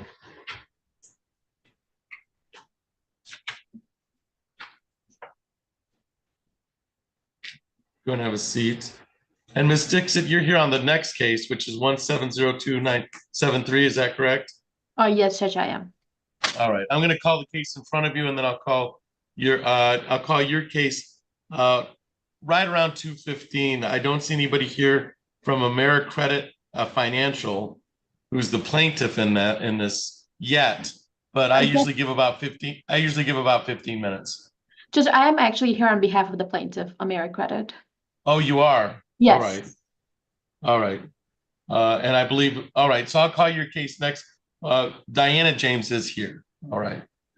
All right, so we're on the record in docket 1202054. That's Lansing Automakers versus Sharice Rodebeck. And it's Sharice also Farr, is that correct? All right. Will the parties please introduce themselves, Mr. Smith?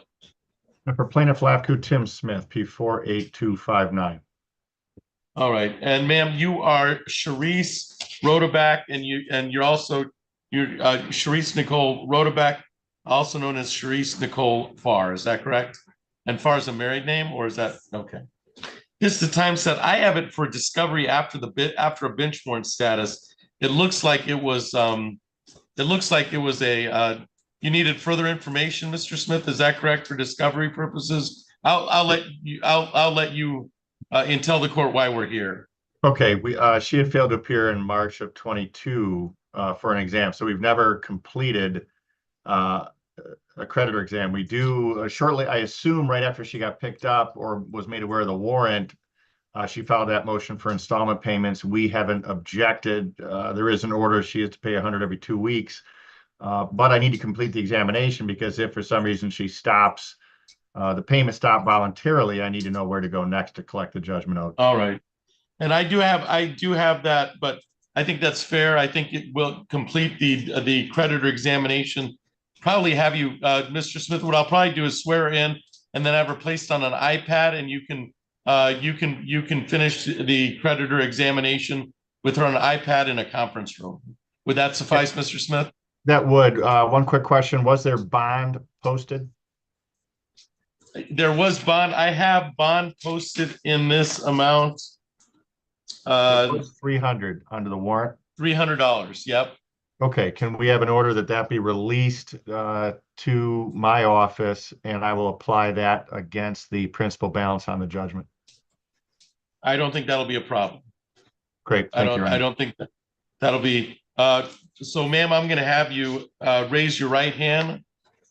Do you solemnly swear or affirm to tell the truth, the whole truth, and nothing but the truth under penalty of perjury? All right.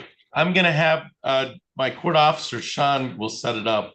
Do you know where the iPad is, Sean? He's covering. What's that? And when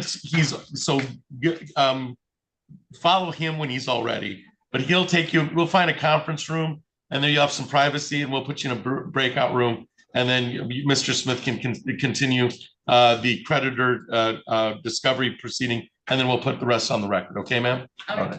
Thank you. You're welcome. All right, so stand by, Mr. Smith, and we will put you in a breakout room with Miss Rodebeck in just a second. She's following my court officer. Thank you, Your Honor. Appreciate it. You're welcome. All right, Miss James, you can come up here.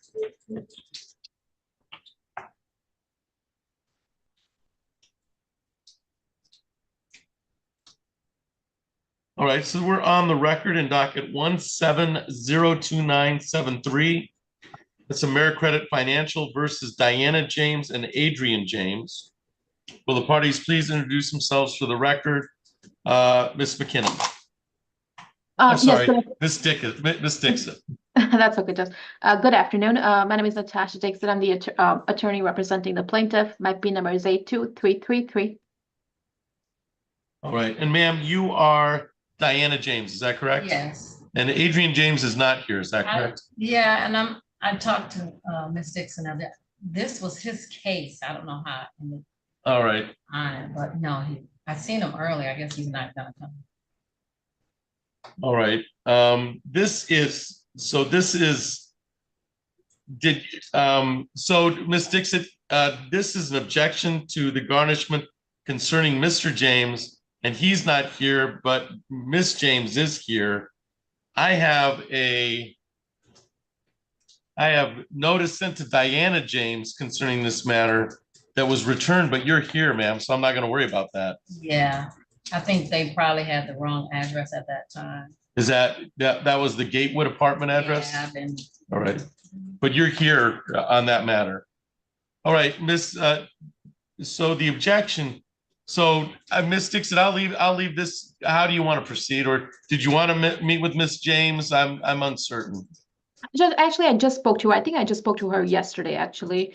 Judge, if I may proceed, she has provided us with documentation, and I have sent that over to my client. I will say I don't have a response as of now, but I'm considering that I don't have the information to refute anything that she's saying, I am fine with the court proceeding, as far as the objection, whether that's granting the objection, that is fine with that. I will not oppose it for now because she has provided documentation and I do not have information to refute it. So I will just defer to the court. Oh, all right. So at this time, and then we can revisit this issue if needed to be.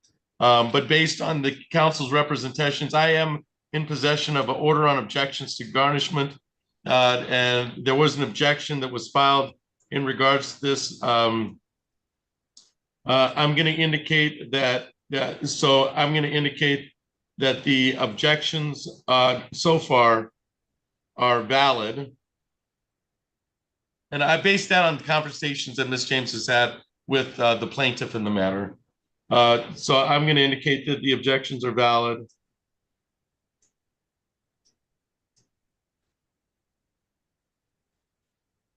And I'm going, this will put an end to any the garnishment, any of this will confirm the objections to the garnishment. Do you have any questions? Yeah, I was never garnished. Right, it was Mr. James. Only reason I was here was because I paid the account off. And that's what we're trying to determine. All right. And so is Mr. James still getting garnished then, or Ms. Dixon? No, Judge, we have not received any actually funds at all since March of 2023, and that was a voluntary payment. So, Judge, we have not received any garnishment funds so far, but we will not issue, basically until we get a response from my client, we will not, issue any future garnishments for now until we get a response from them. So basically, we'll just put a hold on this and wait for my client to respond. All right. So I'm going to put on June 25th, 2024. The objections are valid at this point in time until I hear differently. There will not be any garnishment ordered at this time. And that'll give some time for Ms. Dixon to hear from her client. But what I've done is I've confirmed all the objections at this time. And I will sign the order to that effect.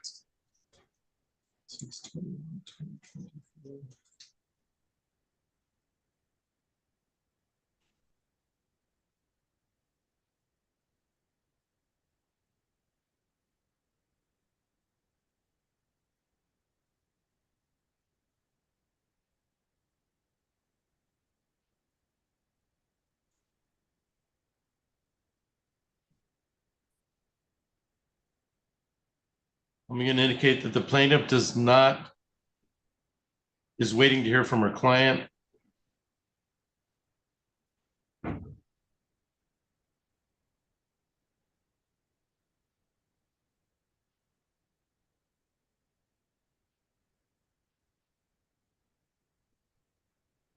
And may refile.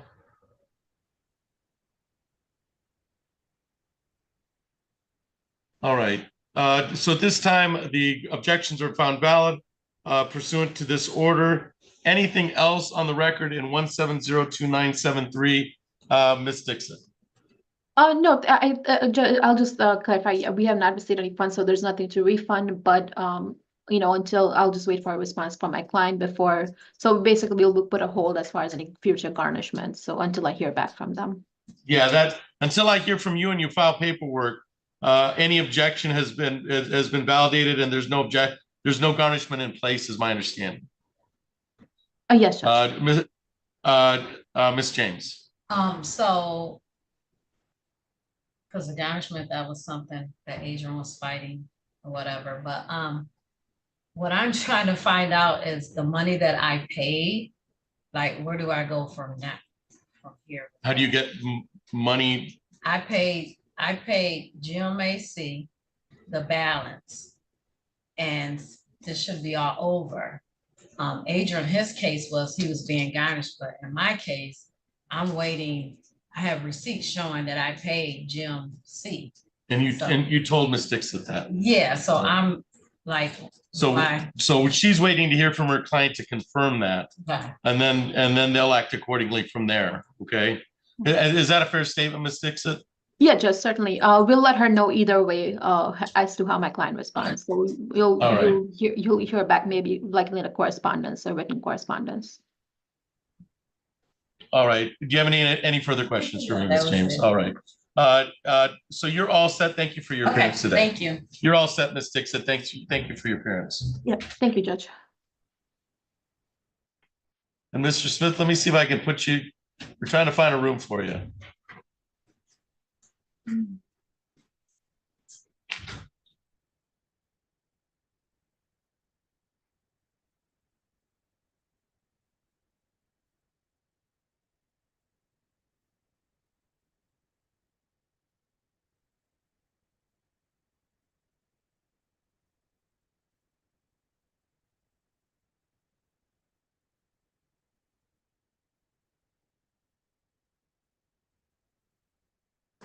So, Mr. Smith, I'm going to put you in room 1, and then once they join, I'll put the iPad in a room also, okay?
I am trying to reach, Angela Baca Carmona, about the pretrial hearing this afternoon in front of Judge Flores. There is an error in the Zoom meeting ID Mr. that the court Anstead? sent out. Hello? Yes, you are not muted. The entire courtroom can hear you, sir. Okay, sorry. No problem.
Hey, Wendy, are you there?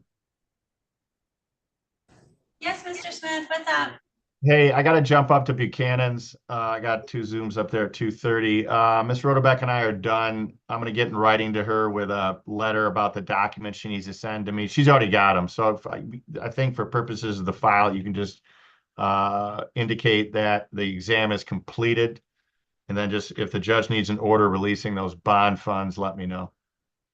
I would do the order just to be safe, Mr. Smith, as he prefers orders as opposed to not having an order in the file. It just seems like a cleaner way for our civil department. Yeah. Otherwise, they'll ask what the order is. Perfect. And I will let him know. And if for any reason I need you to come back on the record, I'll shoot you an email. Okay, that sounds good. I'm gonna go bounce up to Buchanan. Sounds wonderful. Thank you. Have a good day. Thank you, Wendy. You as well. Bye-bye.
So, Mr. Anstandig, you're here for Progressive Michigan. Mr. Anstandig, you're here. You have to unmute. There we go. Yes. All right. Mr. Anstandig, both of the Miss Baca Carmona and Mr. Escuida are in the courtroom right now. All right, sir. Okay. All right. So so I will.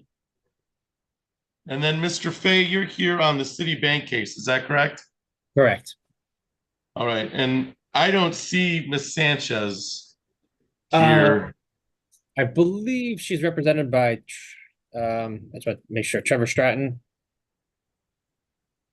All right. So she has counsel. Correct.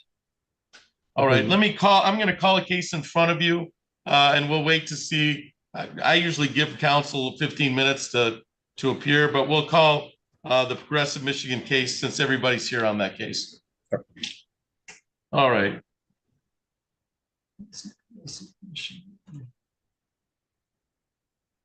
All right, so Ms. Baca Carmona and Mr. Esquita, you may come up here.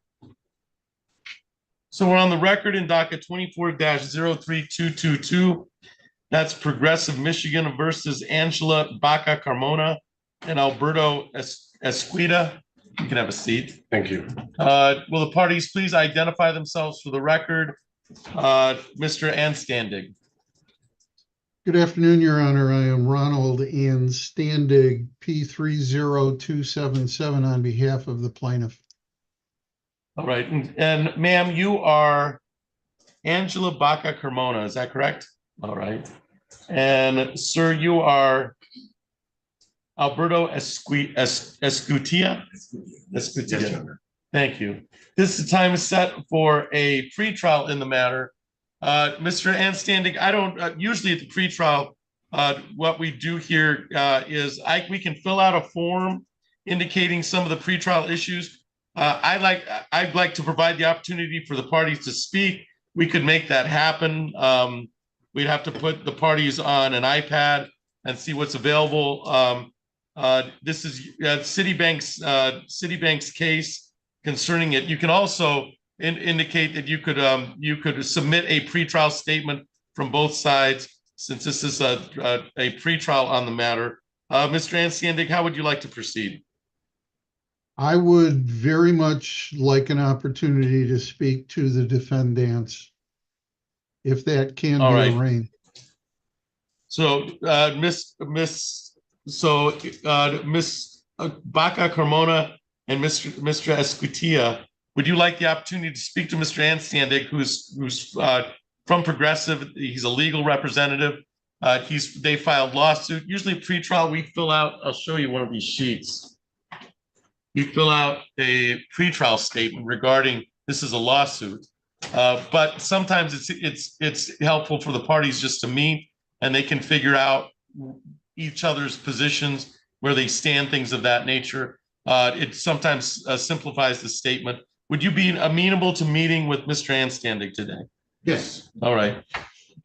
So Mr. Anstandig, I'm going to have you placed in a breakout room, and I'm going to put them on an iPad and place them in a breakout room, and then we'll go from there. All right, sir? Very good, Judge. Thank you. All right. And then we'll come back and put it all on the record. All right? All right. So if you follow Sean, my court officer, my substitute court officer, he'll take you, he'll put you on the iPad and get you all set up. Okay? You're welcome. And then let's put Mr. Anstandig. Mr. Anstandig, you will get, you'll get a prompt to go to room 1.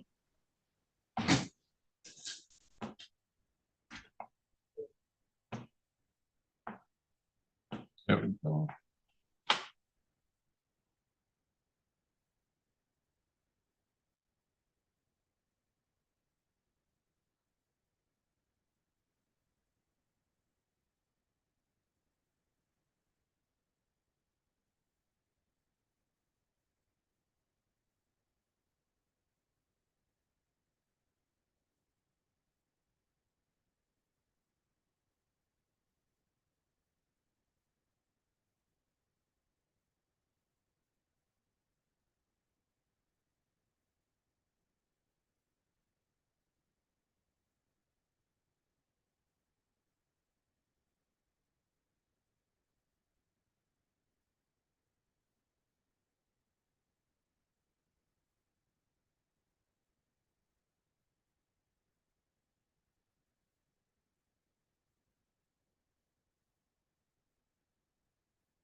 All right, Mr. Fay, so we're waiting on, is it Trevor Stratton?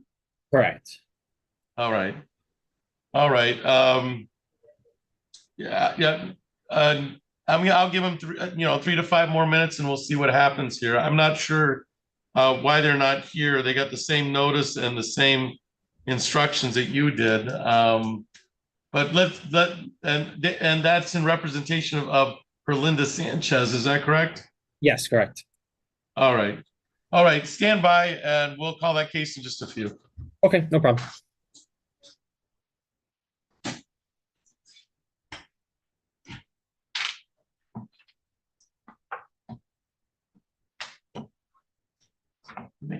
Makes it much easier when people just show up when they're supposed to. Yes.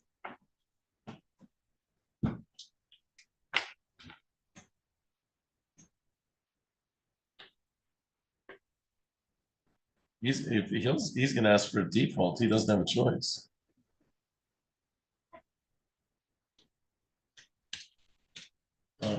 Let's see. Did you see my forward of that court rule?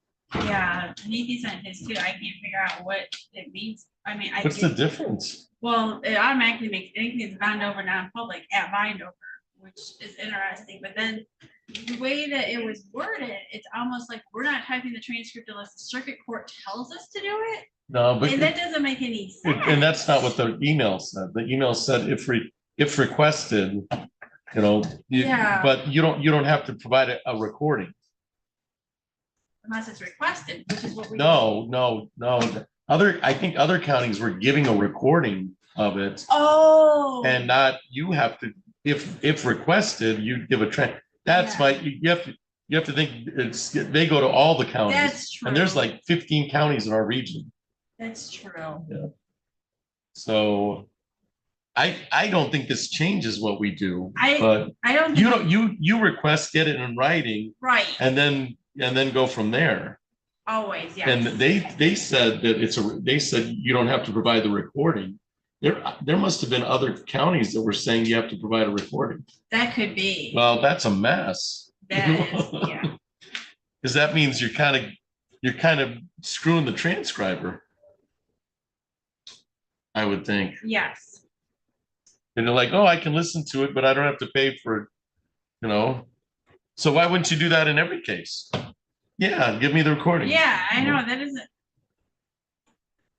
So I don't know, read that but. I read it and then I asked Cal about it and told me how they were reading it, so. I'll Okay. get with everybody, we'll have a meeting, I'm sure.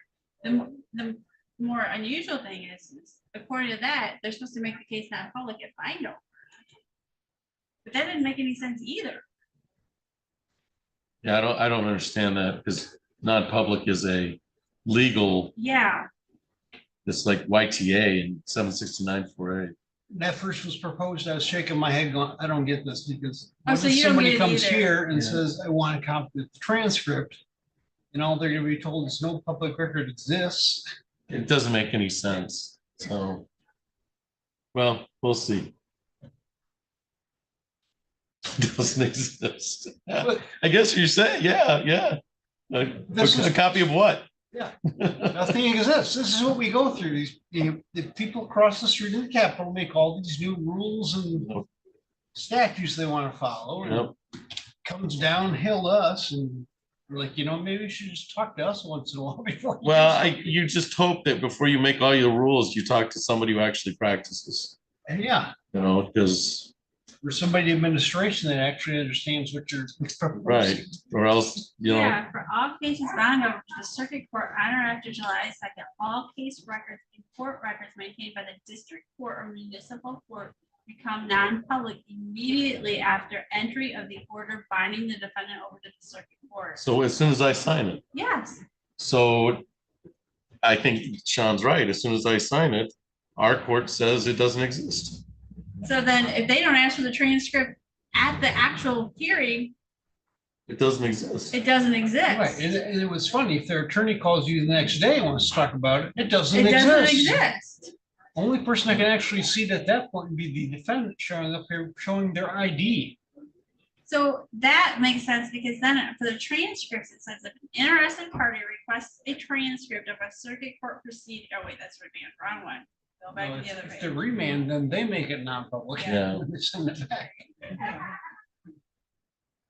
If an interested party requests a transcript of a district court or municipal court proceeding after the case has been over, the circuit court shall forward that request to the district court for transcripts as provided. How can I do that if it's the circuit court shall forward this request only if the circuit court case record is publicly accessible? So, oh God, this is a nightmare. So if it's public on their side, but not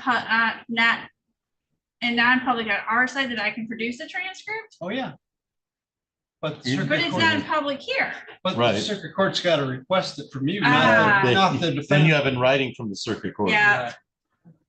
It's like flipping a switch on. turn So the light on and off. basically, Kelly and I are fine the way that we do it. Shelley and Addie are gonna have a headache. Yes. I always request the transcript Which is, as we're I think that's the binding. way it should be done. Right, when you're walking out. Yep. you Yeah, want a as copy we're of the binding it transcript.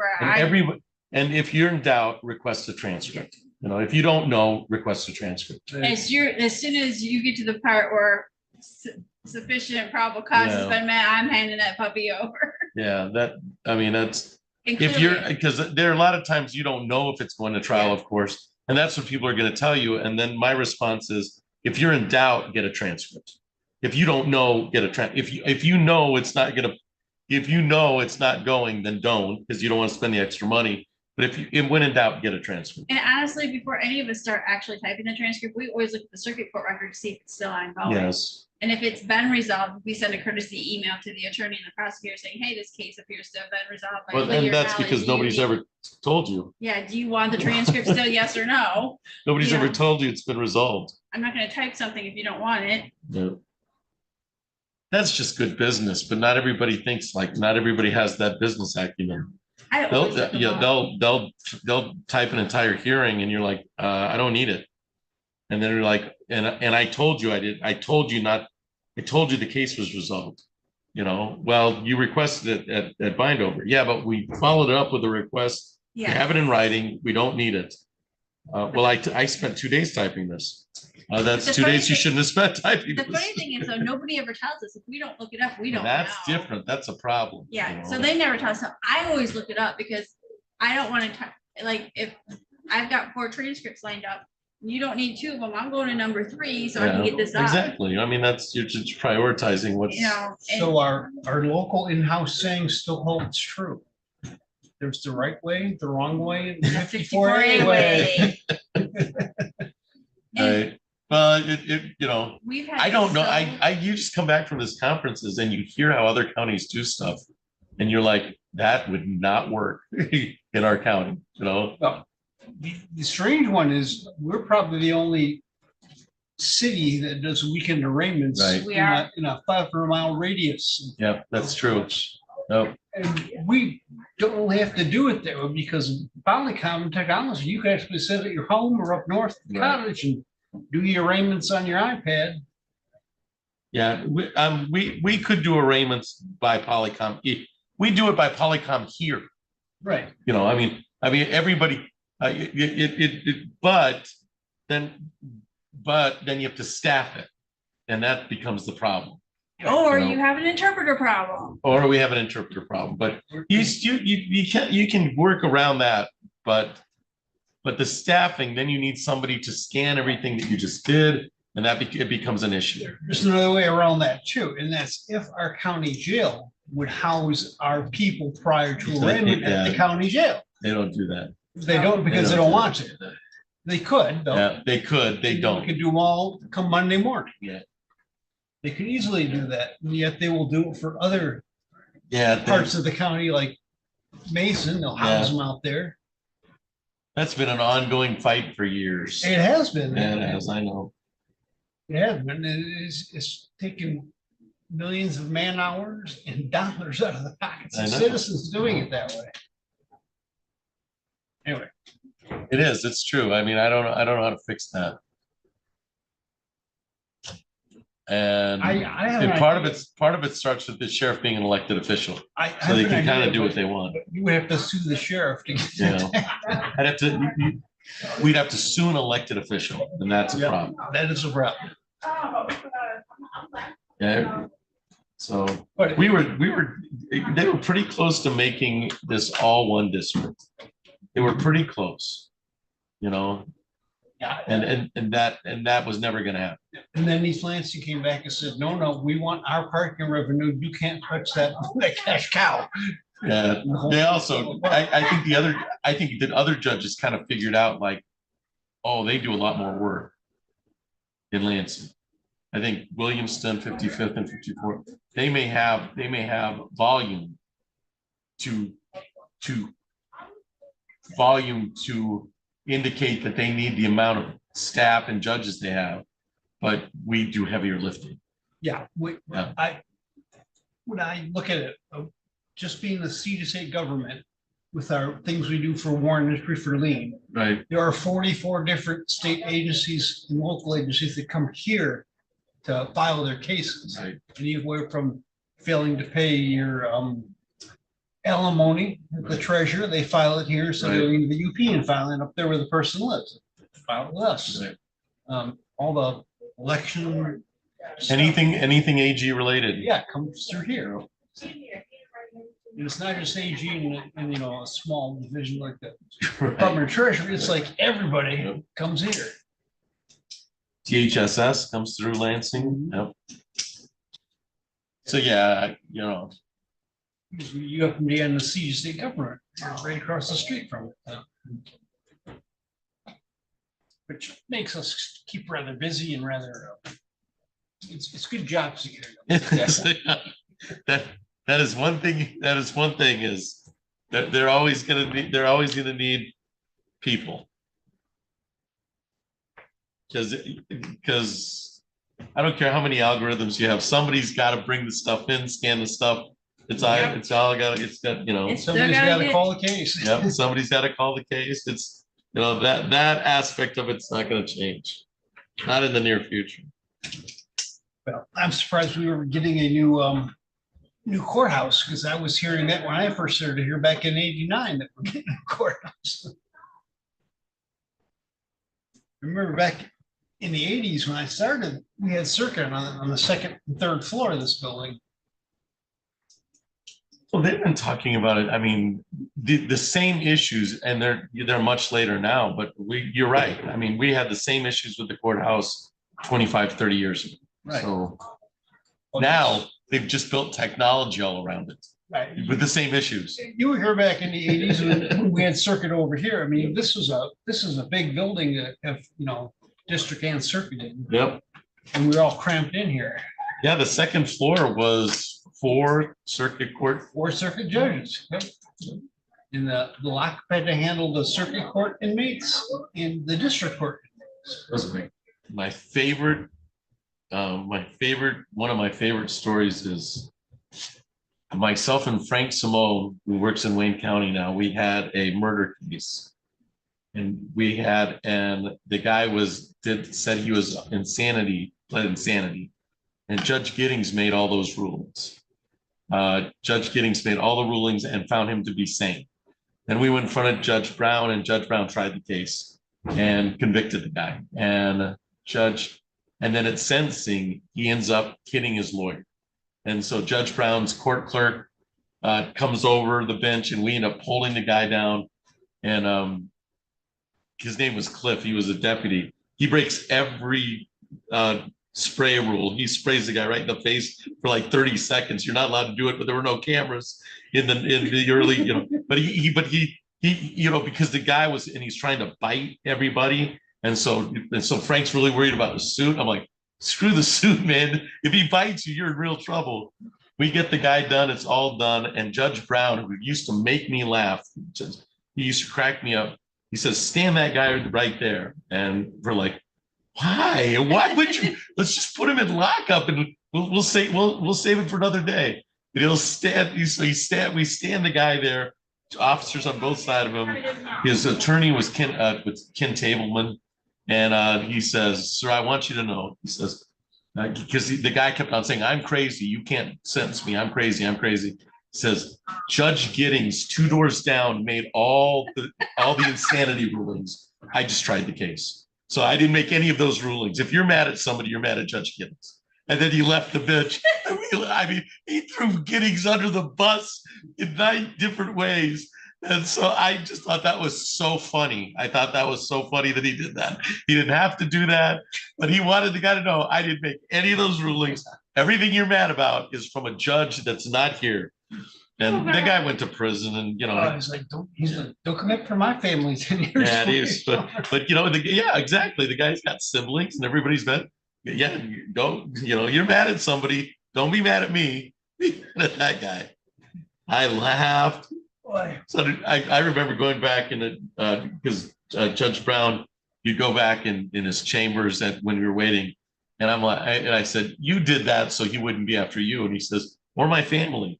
He can go after Judge Giddings, He can go after Judge Giddings. I don't want that guy. That guy obviously is a problem. He's not my problem, He was a little guy, but he killed somebody with an axe, and he was just, he was. You don't want to wake up you don't want to wake up with that guy over your head.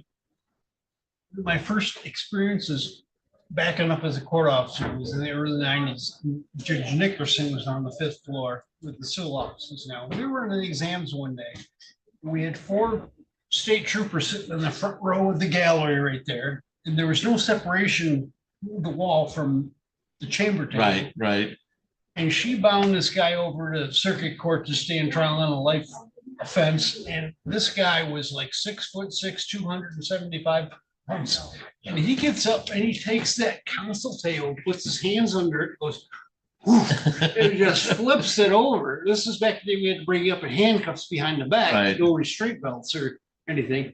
And I'm sitting there as the backup in the courtroom. And I was behind him in a chair all the time. So I get up, put him a bear hug and tack him to the ground. And I'm trying to get his hands behind his back and get the cuffs on him. If his arms are too big, they won't go so far. You got these 2 sets. And these 4 state troopers are just sitting there looking at me. I turn around and go, you gonna help or what? I get out of the chair. Finally, the 4 of us got him into handcuffs and back down to the lockup. And it's like, even these officers, it's funny because you think they'd be used to the action and from the street and the drama. They just get to court and they just sit there and observe. Anyway.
All right, so Ms. Sanchez, Ms. Baca Carmona and Mr.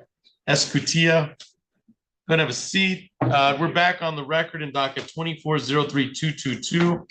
And Mr. Ansandig, did you have the opportunity to meet with Ms. Baca Carmona or Mr. Escutia in a breakout room. Yes, Your Honor, we did. All right. And is there anything that came out of that you want to place on the record?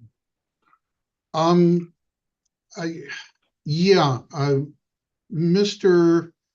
Escutia indicated that there was some documentation, it might have been an email or something that he submitted to the court that I have not seen. And I was going to ask, I had asked him voluntarily, and I would like the court to order that any documentation, anything that Mr. Escutia or Ms. Baca Carmona has shared with the court be forwarded to me so that I can see. We need to completely exchange everything. All right, let's do this. Go ahead. Well, I was going to indicate my email address is on the complaint in the caption, but I was going to, in the chat, send a text with my email address and ask the court to make sure that Ms. Baca Carmona and Mr. Escutia have that so that we can continue to exchange information through that means. So let's do this. I will make that a part of the record, and let's fill out the pretrial statement with all the information, because you'll both get copies of it, and that way it's all on the record, and then we don't have any. And I'm going to indicate that we're going to fill out. I'll go ahead and we'll walk through the pretrial statement, and then you'll get a copy of each, and we'll scan it in part of our electric file. And that'll also, we'll put it 90 days out for discovery. And that'll give the parties an opportunity to exchange any information. There could be information that you need from Mr. Anstandig or information that he needs from you in order to resolve the case, or at least that makes everybody better prepared. Okay. Thank you. All right. So let's do that. So, so I'm going to indicate that Progressive Michigan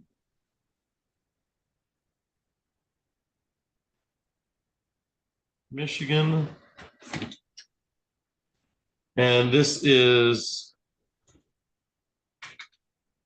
Angela Baca Carmona.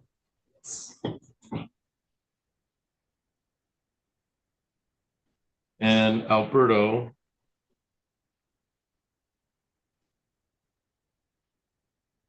Esquita. And this is docket 24-01536. Pre-trial conference was held on today's date. That'd be June 25th. Mr. Anstandig appeared on behalf of the plaintiff. And the litigants were pro per at this time. That means you represented yourselves. Yep.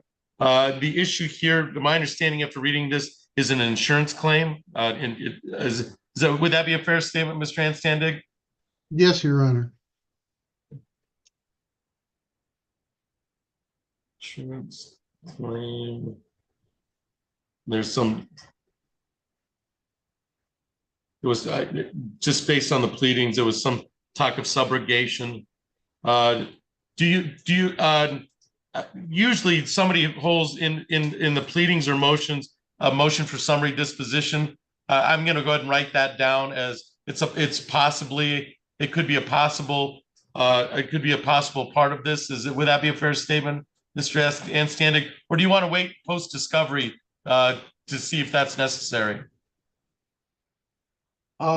There could potentially be partial summary disposition as to some of the issues, but I believe, based on my understanding of the defendant's position, there are likely fact questions that the court is going to need to rule on. So I don't think summary D is going to be fully dispositive of this case. All right, that would be a motion based on just the law itself. They can move forward or they can't. And I'm just going to put it on just in the pretrial statement that there may be motions for partial summary disposition, but you'll know more after discovery. And discovery is just a change of information.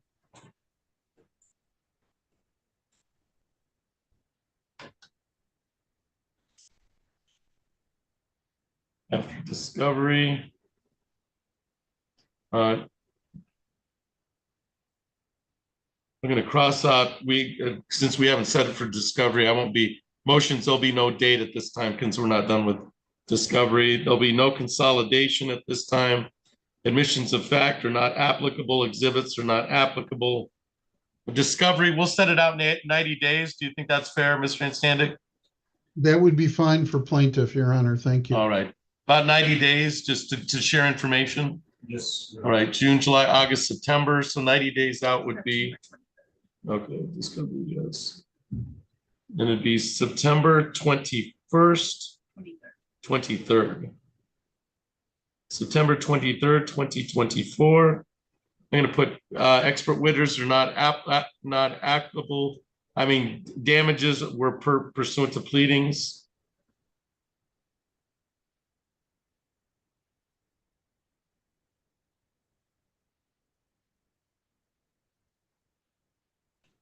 Has either party at this point paid for a jury trial? All right, Plaintiff I'm going to did put not. at this. I'm just going to put at this point in time, neither party's paid for a jury trial. That can always be readdressed later.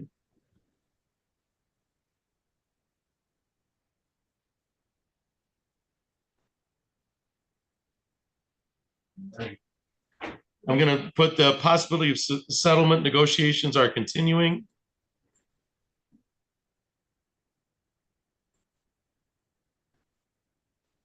And then I'll leave it to the parties.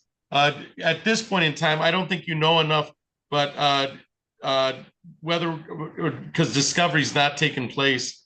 So do you want to leave open the question for evaluation or mediation?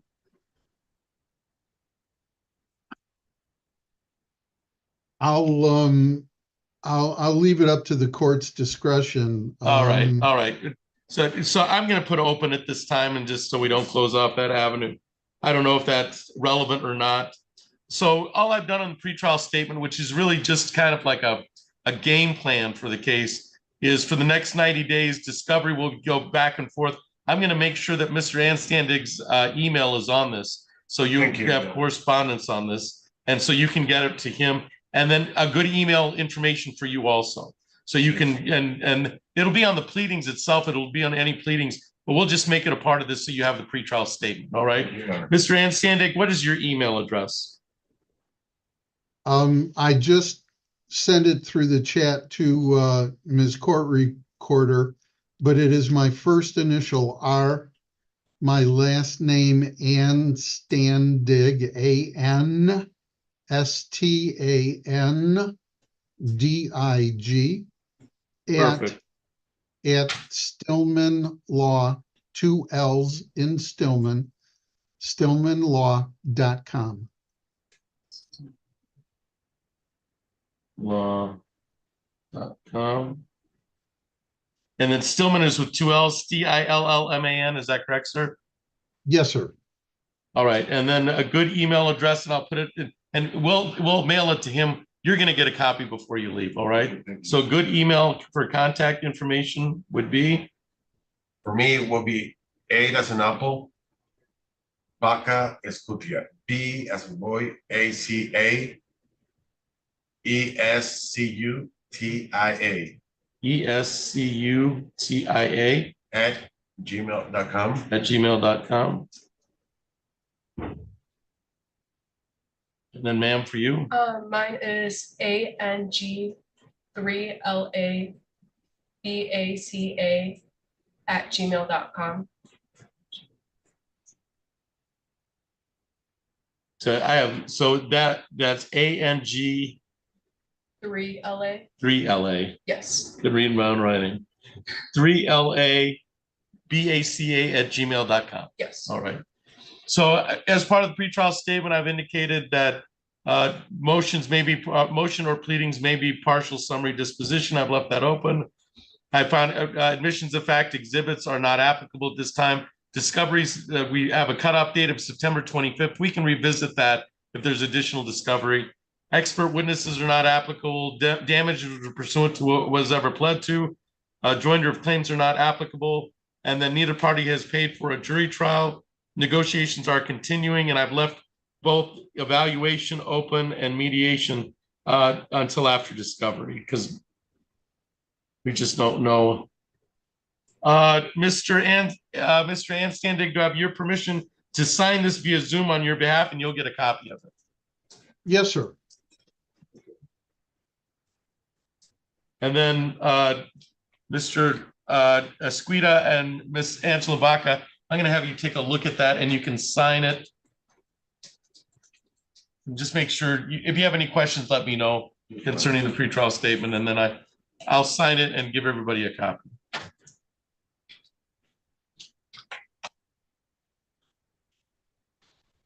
And if you don't understand anything I wrote, that's okay, because neither does anybody else. No, you can go ahead.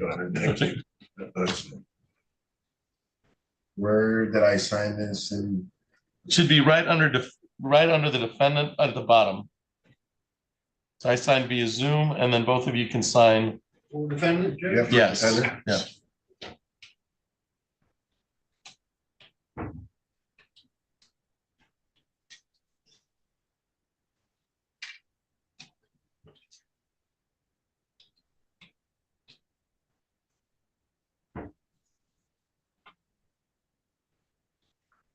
thank you. All right, I will sign the document accordingly for today's date. That's June 25th, 2024. And then you should get so this will be in discovery. You have each other's contact information, and you've met. You can get a copy of this from my court officer, and you should be all set. Mr. Anstandig, we'll mail a copy to the Stillman Law Office, okay?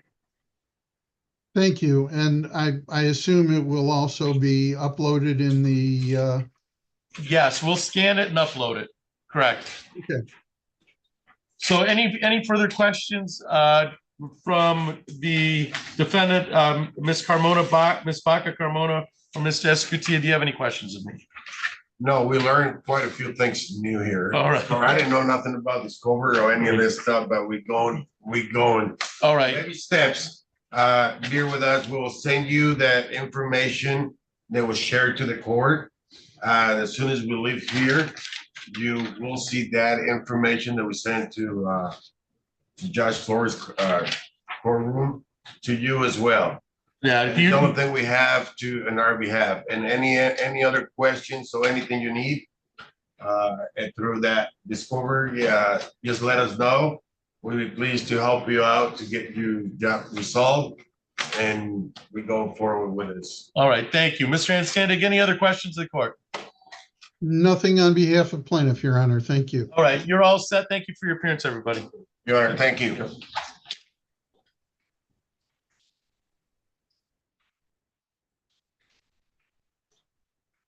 And we'll scan and sign that. Well, have a good afternoon. You too. What's left of it? Yeah, what's left of it.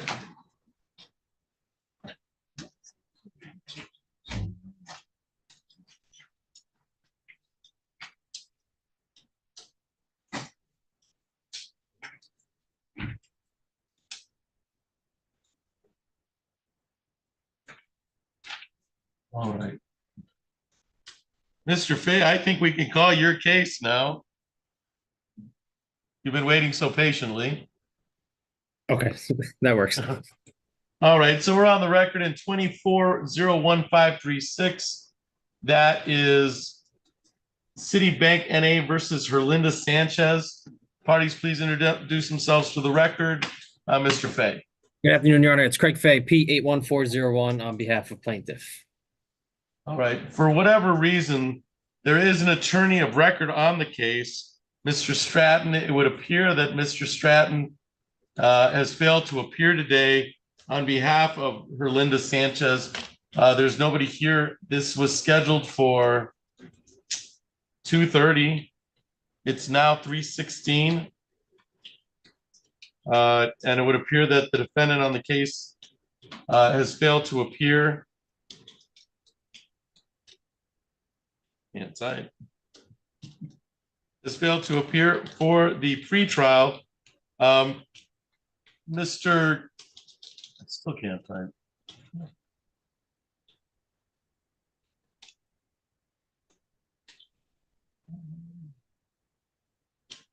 Mr. Fay, how would you like to proceed?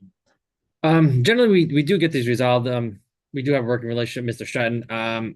But I don't know why he's.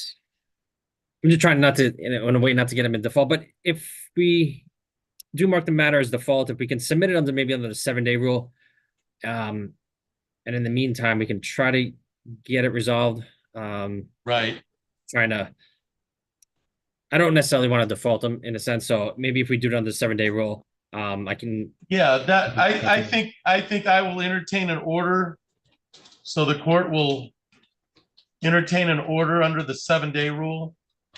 Under the 7-day rule for default purposes. And that would give you some time to if there was a mix-up or some organizational mix-up for them not being here, that would give some time to address those issues.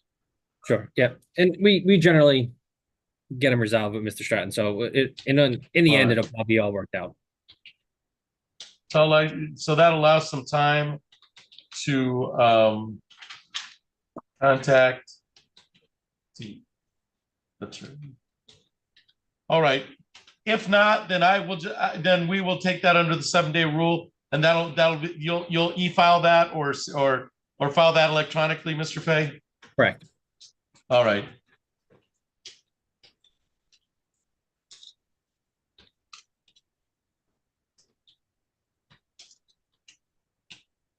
Anything else for the record in docket 2401-536, Mr. Fay? No, Your Honor, that's all. All right. Well, thank you for your appearance today, and thank you for being so patient. Thank you. No worries. Thank you. Have a good day. You too.